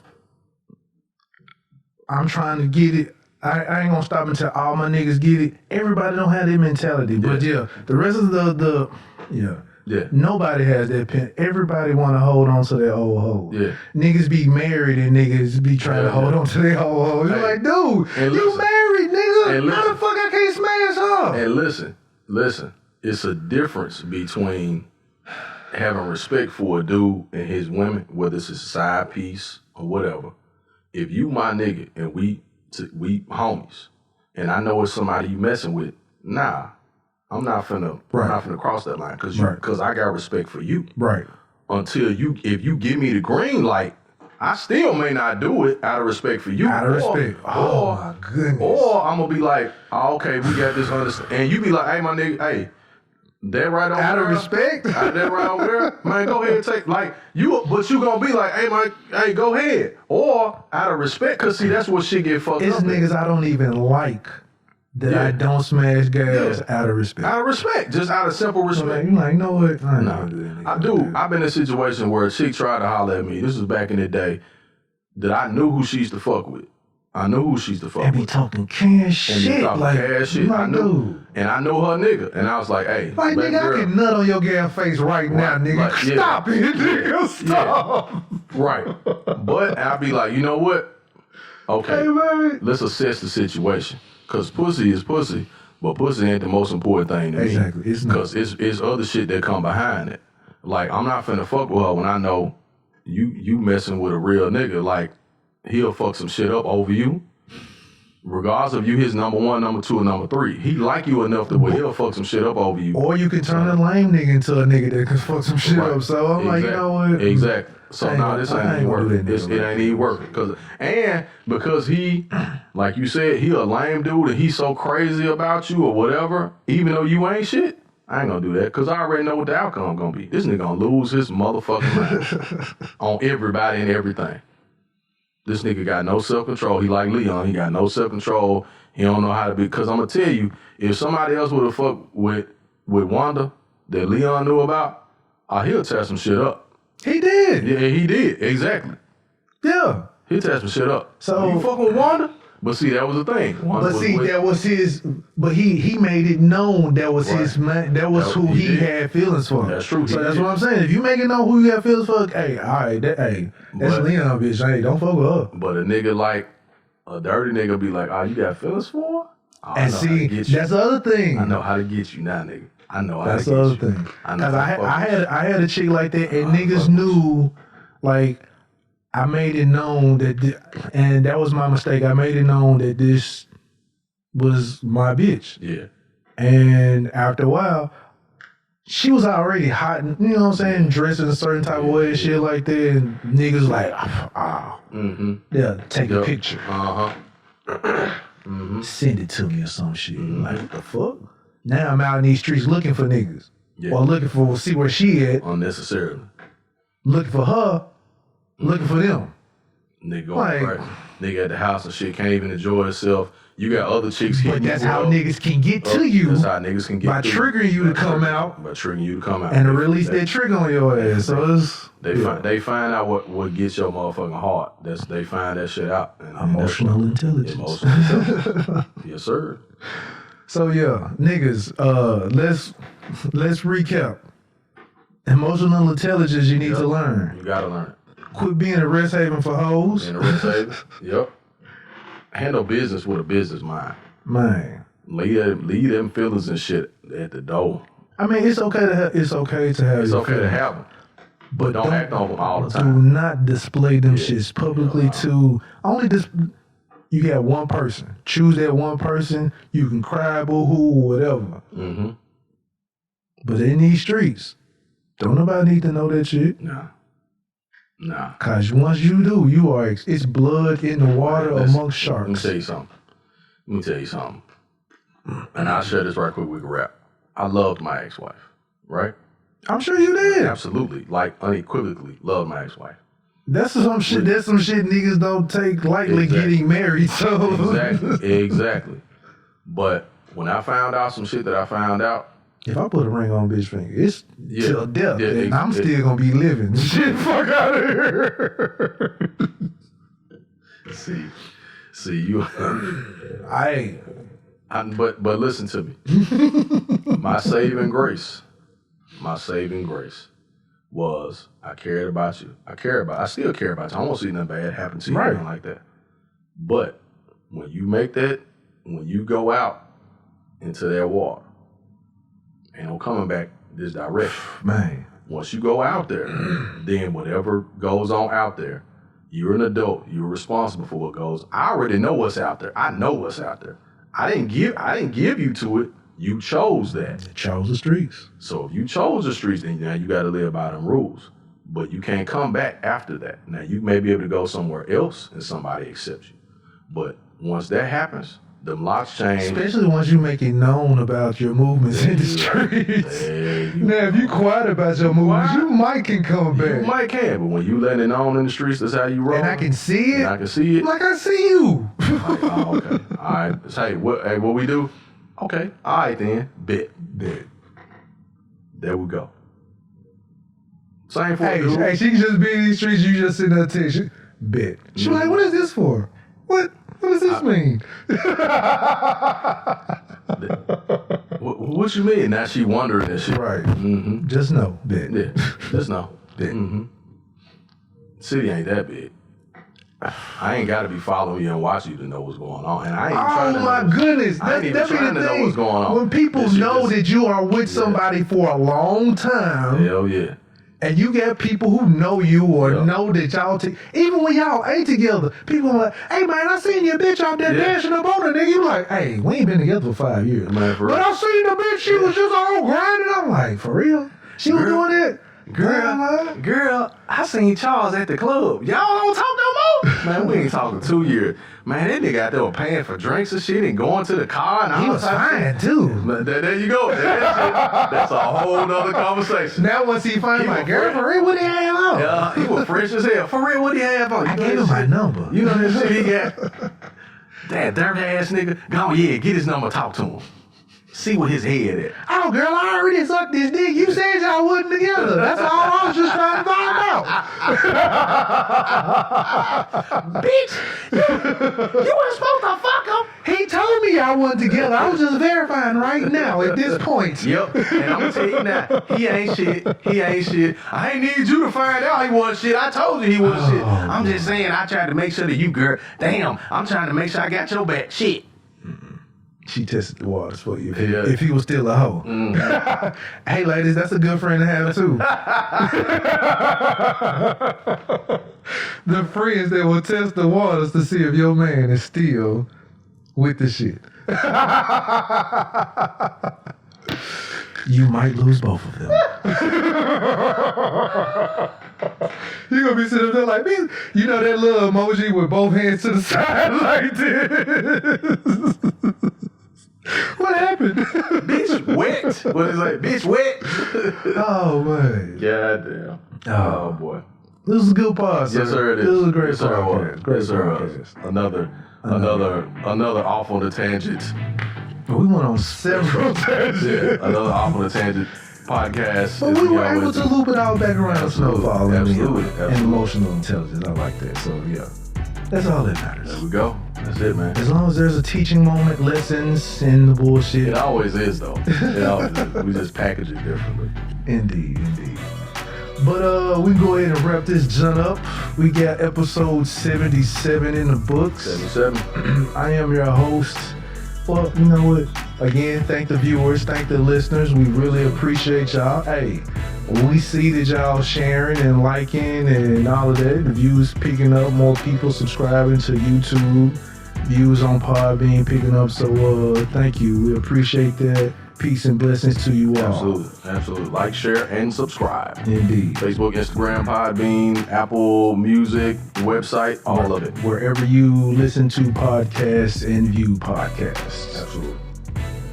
And again, I am your host, Jason JWILLDOESTV. And I got my guy, Ivan the Grizzly, the Great. And we are the Off on a Tangent podcast. And we about this junt. All back. I'm down. Peace.